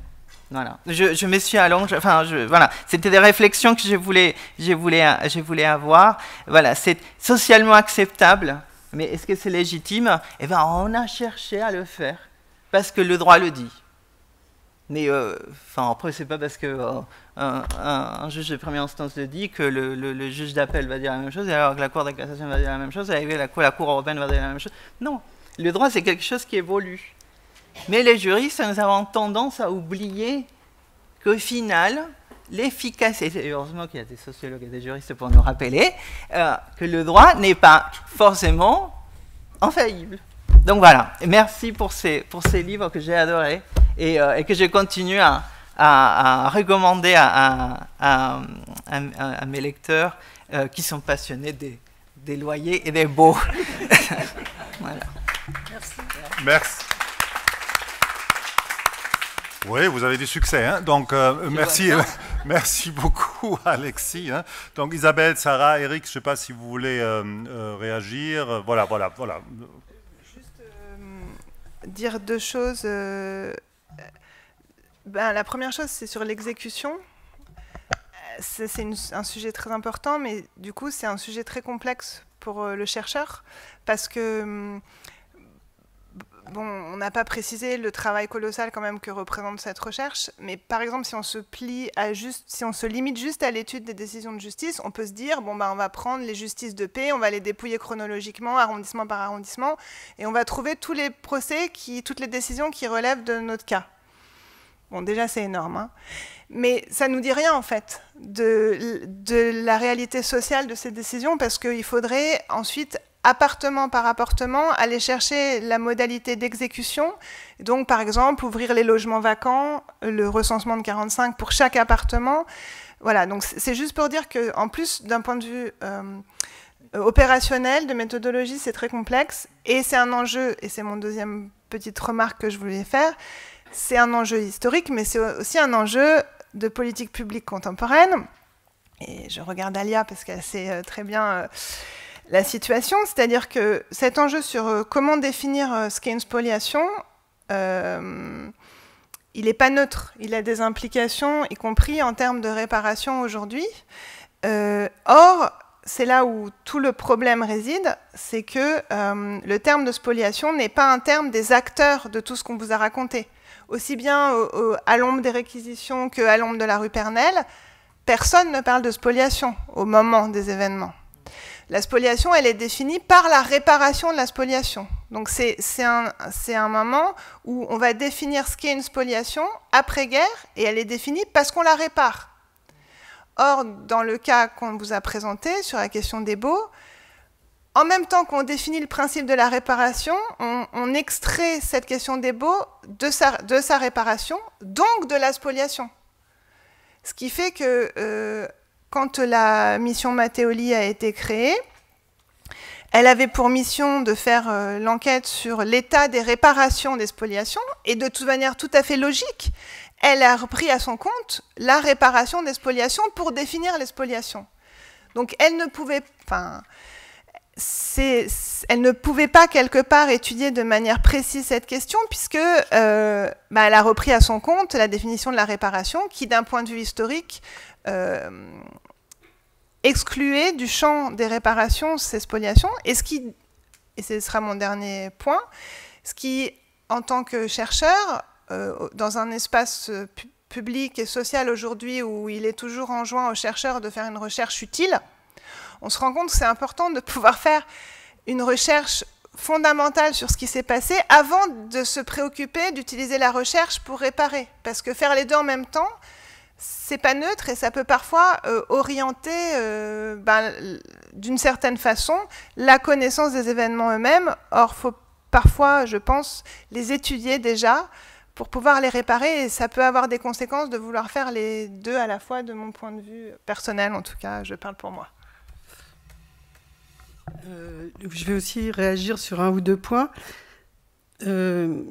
Christian, tu parlais d'une pratique socialement acceptable et qui finissait par légitimer. On a des signaux faibles de pistes que vous lancez dans les archives. Par exemple, on a des gérants ou des propriétaires qui écrivent, puisque dans le fonds principal sur lequel on a travaillé, il y a beaucoup de correspondances après la libération. Des familles juives qui écrivent en disant « vous avez réaffecté mon logement ». Enfin, et on a aussi, c'était le cas de l'appartement d'un grand-père d'une dame qui m'a contacté récemment, des propriétaires qui vont écrire à la rue Pernelle en disant « est-ce que vous pouvez nommer un administrateur provisoire pour cet appartement que j'ai déjà réattribué ?» C'est-à-dire, en fait, ils essayent de rentrer dans la procédure, alors qu'évidemment, ils ont pris les devants et qu'ils ont fait les choses en douce, comme beaucoup de familles juives ont longtemps pensé que leur appartement avait été réattribué. Hein, donc, la politique publique, elle n'apparaissait pas forcément. pourquoi une apparence de légalité, pourquoi ils y ont tenu? On a vu dans les archives, en fait, dans des discussions entre les Allemands et la préfecture de la Seine,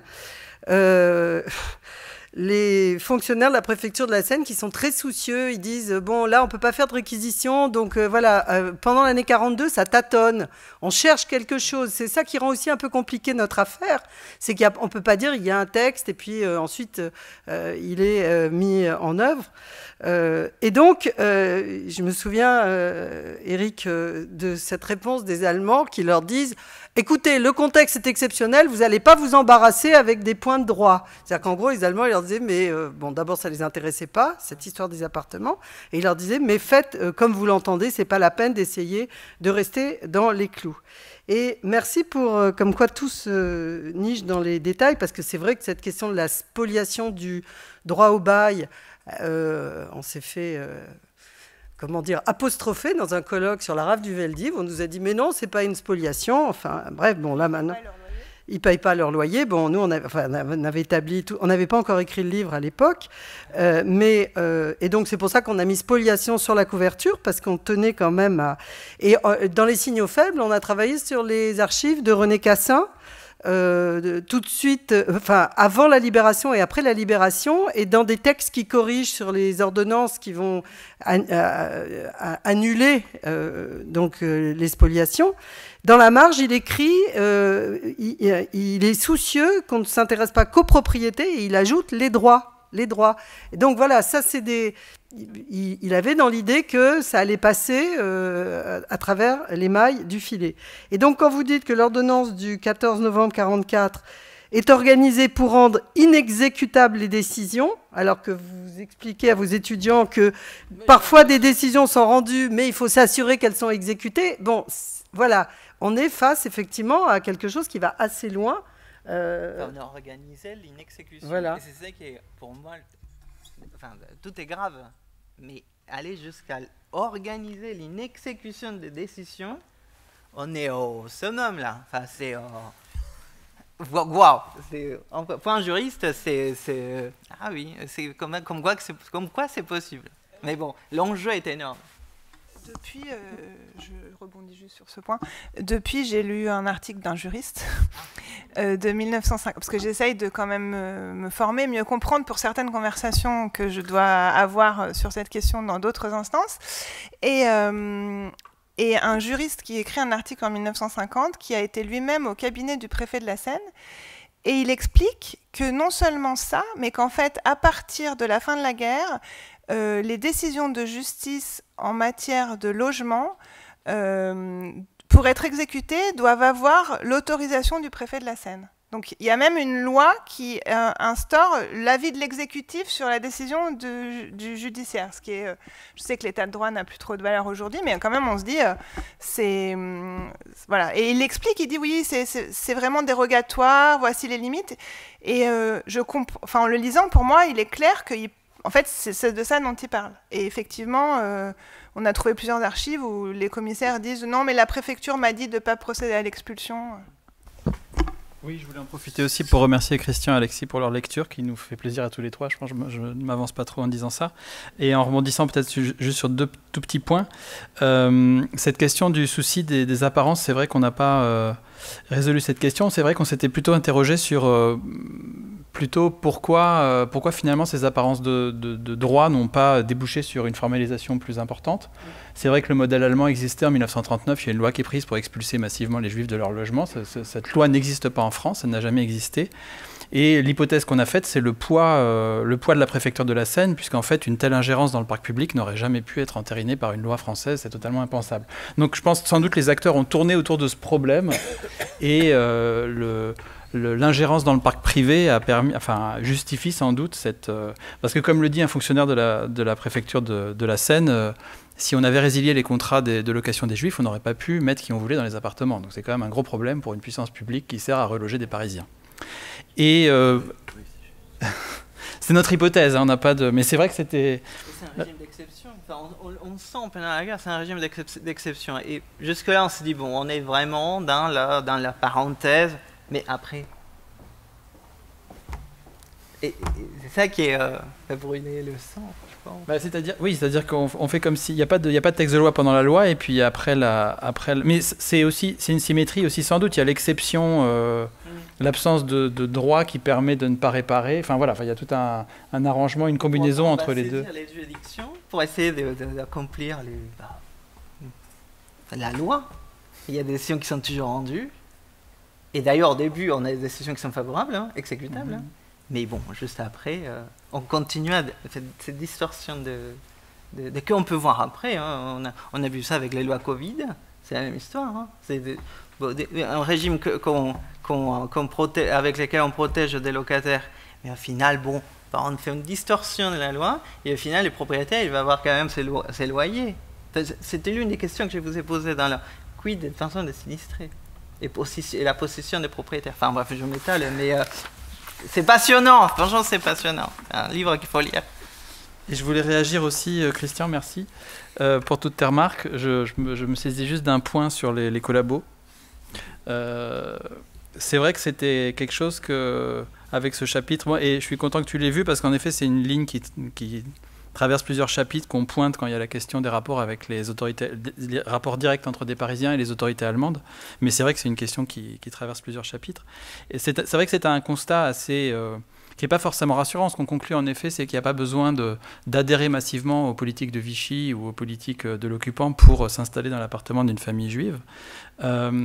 Mais en fait, il suffit de faire la demande. En fait, c'est ça mais c'est presque terrible comme constat. C'est-à-dire qu'il n'y a pas du tout besoin d'être antisémite pour participer à une politique antisémite. Il n'y a pas besoin d'en penser quoi que ce soit. Il suffit de remplir un formulaire. Et comme tu l'as bien souligné, c'est totalement... voilà, ça exempte toute la personne qui le fait de toute... sentiment ou d'opinion sur le sujet. Et puis, mais plus largement aussi, mais c'était quelque chose qu'on était content de mettre en valeur aussi au détour de cette enquête, c'était le degré d'acceptation. Il n'y a pas besoin d'adhérer aux idées, mais il y a juste besoin d'en accepter les conséquences. Et on ne l'a pas souligné, mais c'est vrai que le nombre de personnes impliquées va bien au-delà des personnes impliquées dans la spoliation officielle, c'est-à-dire des propriétés.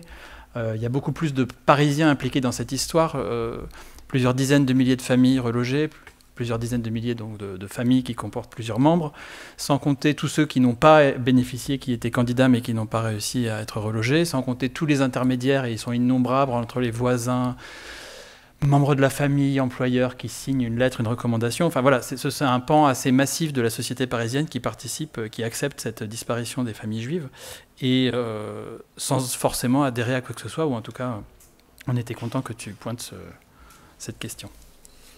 C'est pas une petite question, la question des collabos, parce que là aussi, il y a beaucoup de travaux qui prennent la catégorie comme acquise, qui utilisent des bases de données ici ou là pour étudier les collabos, mais aussi bien pendant la guerre que l'utilisation de la catégorie dans les registres de justification d'après-guerre pour réclamer les appartements montre à quel point c'est une catégorie qui doit être déconstruite.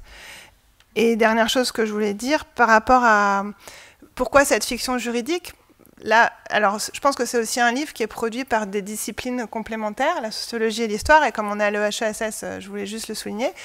Mais c'est aussi, ça apporte beaucoup à la sociologie de base, justement, la structure sociale dont on parlait. Comment des gens qui ont des intérêts divergents vont se mettre d'accord et vont agir en commun. Il faut bien construire une sorte de fiction de consensus ou de fiction de convention. Et le droit et la fiction juridique permet de construire aussi cette convention sociale autour de cette nouvelle catégorie d'appartements juifs. Et là, on a écrit un livre narratif, mais on pourrait réécrire un livre complètement, le même livre, à partir de cette catégorie analytique, en fait. On pourrait en réécrire beaucoup à partir de certaines catégories analytiques, mais ce n'est pas le choix qu'on a fait. On a essayé d'écrire un livre que les gens vont lire. Merci beaucoup à vous cinq. Alors, on a un tout petit peu, mais vraiment juste un tout petit peu, temps encore pour des questions. Donc, 1, 2, 3 questions. Nancy. Attends, il y a le micro. Comment les gens savaient que ça existait, ce service? D'abord, il y avait des articles dans la presse qui signalaient qu'on pouvait aller ou qui décrivaient le service de la rue Pernelle, le fait qu'on pouvait s'y rendre. Donc, ça avait pignon sur rue, je vais dire. Et puis ensuite, il y a eu quand même le bouche à oreille qui a fonctionné. Donc, et dans le Paris de l'occupation, alors on n'a jamais vu de traces sur la radio. Je ne sais pas si c'était annoncé, mais voilà, c'est principalement le bouche à oreille. Et puis bon, Christian a fait allusion aux voisins. On a fait des calculs de distance parce que quand on remplit la fiche de demande de relogement, on doit mettre l'adresse qu'on a perdue, l'adresse où on habite temporairement, si on a vraiment été sinistré. Et on a fait des... Enfin, moi, j'ai rien calculé. Et, on a travaillé avec Maël Lenoc, qui est postdoc maintenant au CRH. Et puis Eric aussi, qui maîtrise ces logiciels. Et on a montré quand même qu'il y avait 10% des relogés qui étaient voisins. Donc ça a beaucoup joué aussi. On voit les Allemands qui viennent vider l'appartement et donc on en parle à sa cousine qui... voilà. Et c'est une politique sociale négative, Nancy. Donc en fait, dans tous les... Quand on est sinistré, on nous remet un guide officiel des services auxquels on peut avoir accès, par exemple pour avoir des vêtements, pour avoir des meubles. Et dans ces services, c'est marqué « Service du logement, rue Pernelle ». Donc pour tout ce qui est des sinistrés, qui est quand même 50%, on estime à 50% des nouveaux occupants qui relèvent effectivement de la catégorie de sinistrés, c'est un service social pour eux. Donc c'est déjà un gros groupe d'acteurs qui a une connaissance directe, comme n'importe quelle politique sociale en fait. Et il y avait aussi de la pub dans les endroits où on allait retirer ces tickets de rationnement. Alors là, ça concernait tout le monde. Oui, on avait vu comme quoi il y avait un affichage et une mise à disposition des services de la rue Pernelle. Et je pense qu'au printemps 44, la question ne se pose même plus. En fait, je pense que tout le monde en parle partout dans toutes les rues. La banlieue est très intensément bombardée. Le 18e notamment, et dans le 18e arrondissement, c'est la foire d'empoigne aux appartements des familles juives. Enfin, je veux dire, je pense que c'est un sujet de discussion, d'occupation de nombreux Parisiens quotidiens, et tout le monde en parle tous les jours partout. Donc je pense qu'au bout d'un moment, la question disparaît même d'elle-même. On peut s'interroger sur l'oubli, voilà, de comment on a oublié cette adresse, mais je pense qu'à l'été 44, tous les Parisiens connaissent l'adresse. D'ailleurs, on ne l'a pas vraiment oublié, parce qu'en parlant de ça, en fait, au fur et à mesure... plein de gens nous disent « Ah oui, mais moi je sais, ma famille, elle habite dans un appartement juif. » C'est pas seulement les familles juives qui viennent nous voir aujourd'hui, il y a aussi, dans les familles de nouveaux occupants, la transmission de ce processus. Et on n'est pas surpris parce que le rapport d'huissier sur le cas Badinter qu'on a montré, il y en a des centaines des rapports comme ça. Et pour chaque rapport, il y a 10, 20, 30 personnes qui sont enquêtées, qui ont un truc à dire sur ça. Et donc, c'est quand même pas passé clandestinement, disons. Monsieur. Oui, une question sur un cas concret qu'on pourrait comparer au cas de Marc Bloch. C'est le cas de Marcel Mauss. L'appartement de Marcel Mauss a été objet aussi de réquisition à Boulevard Jourdain. Il a déménagé à 200 mètres, un tout petit endroit. Et sa bibliothèque a été sauvée. Il existe encore, quasi la totalité a été sauvée. Il n'a pas été déporté. Vous pourrez juger de quelle manière, quelle proportion approximative est plus représentative. Évidemment, le cas de Mauss était exceptionnel. Mais combien d'appartements et de familles expropriés, objets de réquisition, un peu retourner ou éviter les pillages. Comme cas à comparer. Donc, là, vous parlez de la catégorie par réquisition, du type de l'appartement de. L'appartement a été réquisé, ouais, okay. mais on réussit à déménager la bibliothèque et l'amener à quelques institutions. Donc, il y a deux choses importantes. C'est qu'il n'y a jamais eu de thèse sur les réquisitions. Ça paraît quand même fou. Et d'ailleurs, il y a des guides où, par exemple, la carte de l'Institut historique allemand est très bien faite sur les réquisitions, mais en fait, c'est une toute petite partie des réquisitions, puisque ça utilise un certain type de sources et pas du tout la masse des sources. Et donc, il y a une doctorante actuellement... Georgia Castellan, qui fait une thèse Sous ma direction, sur les réquisitions, à Paris, il y a des océans d'archives. Donc ça, c'est le premier problème, parce que on ne peut pas parler de ce qu'on n'a pas étudié en détail.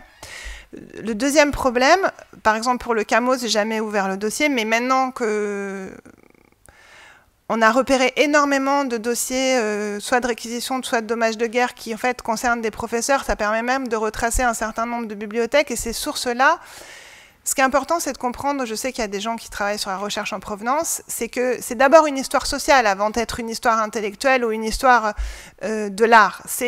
Toutes ces histoires, elles sont ancrées dans l'espace de la société, et donc avec des sources qui sont des sources de l'histoire sociale, si on réfléchit du point de vue de l'histoire sociale, on va trouver beaucoup de sources qui nous permettent d'enrichir cette histoire intellectuelle ou cette histoire de l'art qu'on n'utilise pas jusqu'à présent. Ça, c'est le premier point. Donc, je ne peux pas répondre précisément sur l'appartement de Mauss, mais de ce que vous racontez, j'aurais tendance à dire qu'il a déménagé, ce qui est un peu différent du fait d'être parti en zone libre et d'être en zone libre. Il a déménagé dans un espace à proximité, donc il y a pu avoir un déménagement d'organisé, même si, à partir d'un certain moment, les déménagements sont interdits aux familles juives. Mais ce qu'on sait, pour avoir ouvert un certain nombre de dossiers de réquisition, c'est que la réquisition comme préalable au pillage, on le trouve très très rarement pour les familles non juives. C'est-à-dire qu'il y a le fait que, finalement, pour les familles non juives, les Allemands vivent dans l'appartement, mais ils sont encore là intellectuellement, les personnes sont encore présentes dans la représentation des occupants de l'appartement. Et les pillages à l'ombre des réquisitions sont le plus souvent le fait de familles, de foyers qui sont des foyers juifs dont on a réquisitionné l'appartement. Donc là, c'est de ce point de vue-là un peu que je peux répondre pour l'instant à votre question.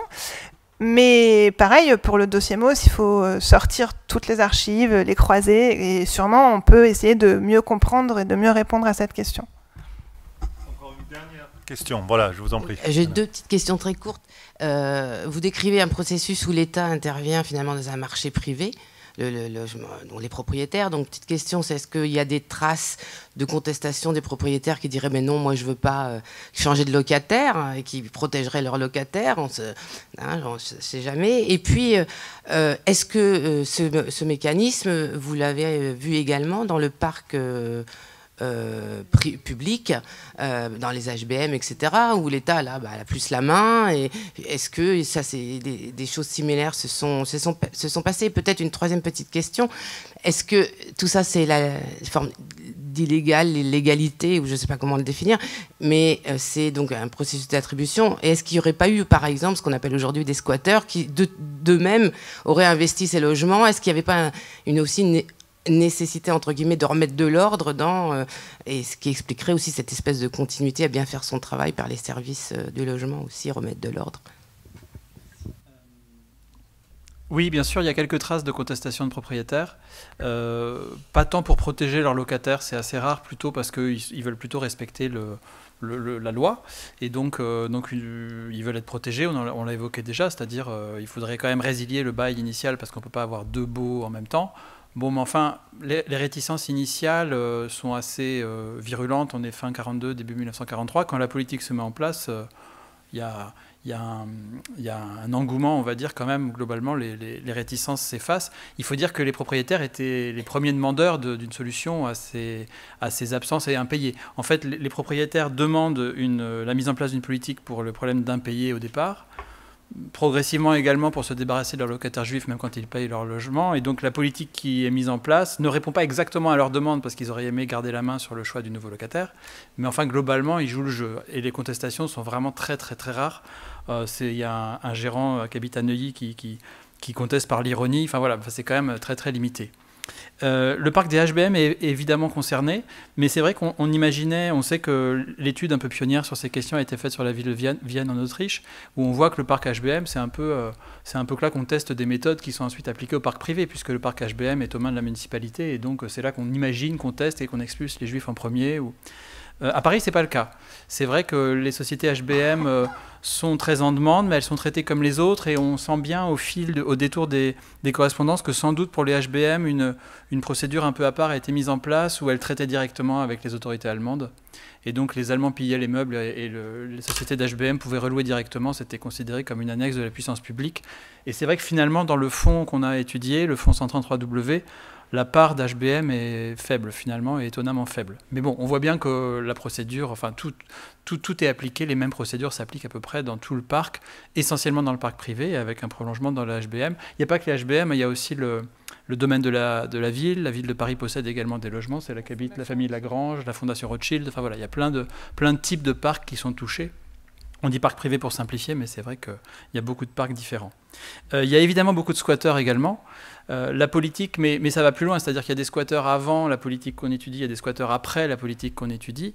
La politique, elle l'organise, et c'est vrai qu'elle met en place des procédures, mais évidemment, il y a plein d'autres manières d'obtenir l'appartement d'une famille juive. Il y a des sous-locations également, puisque les sous-locations sont à nouveau autorisées, encouragées à partir de l'été 42. Donc il y a beaucoup de propriétaires qui d'abord sous-louent simplement l'appartement de la famille juive absente, et puis finalement on régularise, et on voit passer dans la rue Pernelle plein de dossiers comme ça, de personnes qui veulent se mettre en règle et se déclarent « j'occupe un appartement d'une famille juive depuis plus de 6 mois, autorisation de relouer ». Donc voilà, il y a plein de... Au départ, on met en conformité. Et puis ce qui est intéressant aussi, c'est qu'au bout d'un moment, la préfecture lâche, comme je le disais, au printemps 44, c'est la demande explose, la manne d'appartements explose à nouveau, etc. Et du coup, à la fois, il y a des décrets qui sont pris, un décret, si je ne dis pas de bêtises, de la préfecture, qui autorise les propriétaires à déclarer les appartements juifs vacants sous peine de se voir condamnés à une peine de prison, je crois même. Et la demande explose également avec les bombardements du 18e arrondissement. Et là, la préfecture lâche, c'est-à-dire que à partir du moment où l'objectif, c'est d'arianiser les appartements. Donc à partir du moment où un propriétaire reloue l'appartement d'une famille identifiée comme juive à une famille identifiée comme non juive, tout roule et on délivre même plus d'autorisation. Et ça part comme ça à l'été 44 dans une accélération. C'est vrai qu'on aurait pu s'attendre à un ralentissement à la fin de l'occupation, notamment après le débarquement, mais en fait c'est le contraire qu'on observe. Il y a une très forte explosion, une très forte accélération. Tout le monde se dépêche de redistribuer, d'obtenir un appartement. Et là, évidemment, du coup, on sort du cadre de la procédure. Mais c'est vrai que, d'ailleurs, c'est quelque chose qui nous a étonné aussi, quand la justice traite toutes ces affaires après la guerre, elle ne fait pas du tout la différence. Nous, on s'était dit, peut-être il y aurait pu y avoir des cas de figure différents. Est-ce que le nouvel occupant a été relogé par la puissance publique? Est-ce qu'il a été relogé est-ce qu'il s'est relogé de son fait? Est-ce que c'est un squatteur? Est-ce qu'il y a eu une expulsion légale du locataire juif? C'est arrivé dans quelques cas.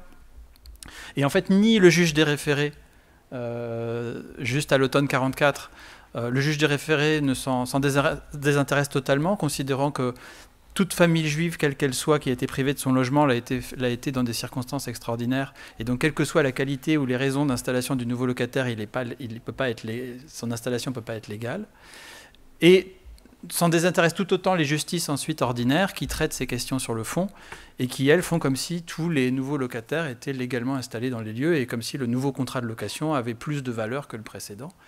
Donc finalement, cette question du statut d'installation ou de qui a installé précisément, finalement, désintéresse tout le monde après la guerre. Mais en effet, il y a plein de manières, sans doute, je ne sais pas, peut-être une dizaine de milliers sont passés par la préfecture de la Seine, d'autres sont passés directement par les Allemands, d'autres directement par le commissariat général aux questions juives. Enfin, en fait, c'est une constellation de mécanismes d'installation au cœur de laquelle se trouve la préfecture de la Seine, mais avec plein de ramifications et plein d'installations sans procédure.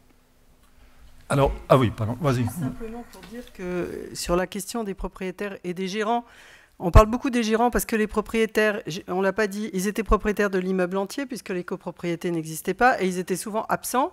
Donc il y avait un gérant qui faisait rentrer les locataires et il y avait des concierges dans tous les immeubles. On n'a pas beaucoup parlé, mais elles ont été aussi des auxiliaires dans un sens ou dans l'autre, mais quand même assez zélés pour signaler, peut-être aussi Nancy, pour signaler des appartements. Mais c'est vrai que dans les milliers de dossiers qu'on a brassés, il n'y en a qu'un, je me souviens de son nom, qui écrit à la préfecture de la Seine en disant « Mais comment puis-je savoir que mon locataire est juif ?» Et c'est vrai que ça, Eric, et on prend la précaution de dire identifié comme juif. De fait, ça s'est fait aussi parfois sur l'onomastique, ce que nous, on refuse de faire en tant que chercheurs. Et d'ailleurs, on cite toujours le cas de cette famille basque qui s'est retrouvée privée de son logement parce qu'ils ont cru c'était une... Donc, voilà. Mais dans l'indignation ou la résistance des gérants, c'est quand même infime. La seule autre exception, ce qui est intéressant, parce que ça dit des choses sur la légalité, c'est qu'il y a quelques gérants qui disent « Ah non, mais on ne peut pas faire ça parce que le locataire est juif, mais il est prisonnier de guerre. » Parce que non seulement c'est illégal, il n'y a pas de fondement légal, mais en plus c'est contre la loi. Parce que les prisonniers de guerre, quels qu'ils soient, il y a 15 000 prisonniers de guerre juifs pendant la guerre. Les prisonniers de guerre, quels qu'ils soient, leurs droits locatifs ne doivent pas être touchés même s'ils ne payent pas leur loyer pendant la guerre. Et donc, ça arrive que des appartements soient des appartements de prisonniers de guerre et les propriétaires savent que leurs locataires sont prisonniers de guerre. C'est le cas, par exemple, du père de Francine Christophe, pour ceux qui connaissent un peu les témoins de la guerre, une enfant déportée à Bergen-Belsen. Il est prisonnier de guerre et donc il y a des propriétaires qui disent « Mais on ne peut pas prendre cet appartement puisque mon locataire est prisonnier de guerre. » Donc là, c'est parce qu'il y a un socle juridique tellement fort qu'ils réalisent qu'ils vont quand même être vraiment dans l'illégalité. Et la deuxième chose que je voulais dire, c'était le sens du rapport squat politique publique. À mon sens, certes, il y a des gens qui ont pu s'installer avant, mais, et je pense que c'est très important, y compris par rapport à la question de l'antisémitisme, la politique publique, elle est centrale dans cette opération parce qu'elle légitime la généralisation d'une pratique. Et on voit, si on travaille à l'échelle des immeubles, c'est ce qu'on a fait dans le dernier chapitre sur la manifestation antisémite rue des Francs-Bourgeois. On a retracé immeuble par immeuble, étage par étage, l'occupation des différentes personnes autour de la manifestation. Et on voit que ça commence par des occupations de sinistrés appuyées par la préfecture de la Seine et que peu à peu, à travers les mois, ça se fait de manière tout à fait libre et que, bien sûr, la procédure, la manifestation, elle est centrée sur un des derniers arrivés qui est arrivé là parce qu'il était l'épicier et au premier étage, en août 1944, la famille a été arrêtée, déportée et il s'est installé dans l'appartement. Et donc voilà, c'est vraiment une normalisation, en fait, c'est vraiment un processus de normalisation d'une catégorie de politique publique qui est celle d'appartements juifs, et dont un grand nombre d'acteurs se sont emparés bien au-delà de nos archives, évidemment. Mais c'est plutôt dans ce sens-là quand même que dans l'autre sens. Merci beaucoup. Alors, je suis vraiment désolé. Il y a encore d'autres personnes qui voulaient prendre la parole dans le public, mais il faut arrêter. Donc, je vous invite, mais ce n'est pas encore fini. J'ai 3 choses à dire. Donc, vous pouvez poser les questions voilà, durant le buffet. Hein. Alors, la première chose que je voulais vous dire, c'est concernant la référence en gestion immobilière. Que j'ai là, hein, voilà, donc encore une fois, loyer et copropriété, voilà, donc dans le numéro. Ah, j'espère. Oui, alors, on ne va pas exagérer non plus, hein, mais il n'y a pas dans tous les numéros, je crois, un interview avec vous. Hein. Donc, mais justement, dans le numéro du septembre, donc, il y a un entretien justement dont il était question. Hein. Donc, je vous invite, j'imagine, il n'y a rien sur Internet, tout ça c'est extrêmement payant, j'imagine c'est cher comme c'est pas possible. Hein. Voilà, je connais les revues juridiques, hein, mais peut-être... Mais nous, on ne touche rien du tout hein, sur la publication du texte, je le précise. Tu as fait l'entretien sans honoraire. Ah, tu as mal négocié, hein, donc jamais j'aurais fait ça, notamment pas avec... Voilà, bon bref, hein. Alors, donc ça c'est de la première chose, mais je crois, j'ose espérer, Alexis, qu'il y a une possibilité de rendre, disons, alors d'extraire hein, cet entretien pour le mettre à disposition de ceux qui sont intéressés. Hein. Donc, ouais, voilà, très bien, merci beaucoup. Hein. Alors, ça c'est la première chose. La deuxième, donc Romain Hurel l'a déjà dit, hein, donc à partir du mois de janvier, il y a tous les mois hein, un événement voix au chapitre autour de Marc Bloch. Hein. Donc vous trouvez tout ça sur notre site, bien sûr. Hein. Et la troisième chose, que je dis à vous un peu en vain, parce que vous ne pourriez pas y assister en direct, hein. Alors en direct, je veux dire en personne, en chair et en os, hein. Demain à Robert Badinter et les sciences sociales, c'est un événement que l'EHSS organise ensemble avec le Conseil constitutionnel, au Conseil constitutionnel, ça commence demain matin à 9 h, mais je vous invite, si ça vous intéresse, hein, de suivre tout ça au choix, hein, soit sur Dailymotion, je crois, donc la chaîne du Conseil constitutionnel, ou sur YouTube, hein, YouTube École des hautes études en sciences sociales, YouTube EHSS. On est là en direct, hein, et c'est comme un match de foot. Hein, donc voilà, ça commence à 9h, pile. Hein, et ça durera jusqu'à 19h. Hein. Alors écoutez, maintenant le buffet sera ouvert. Merci beaucoup. Merci encore à vous tous. Au revoir. Hein.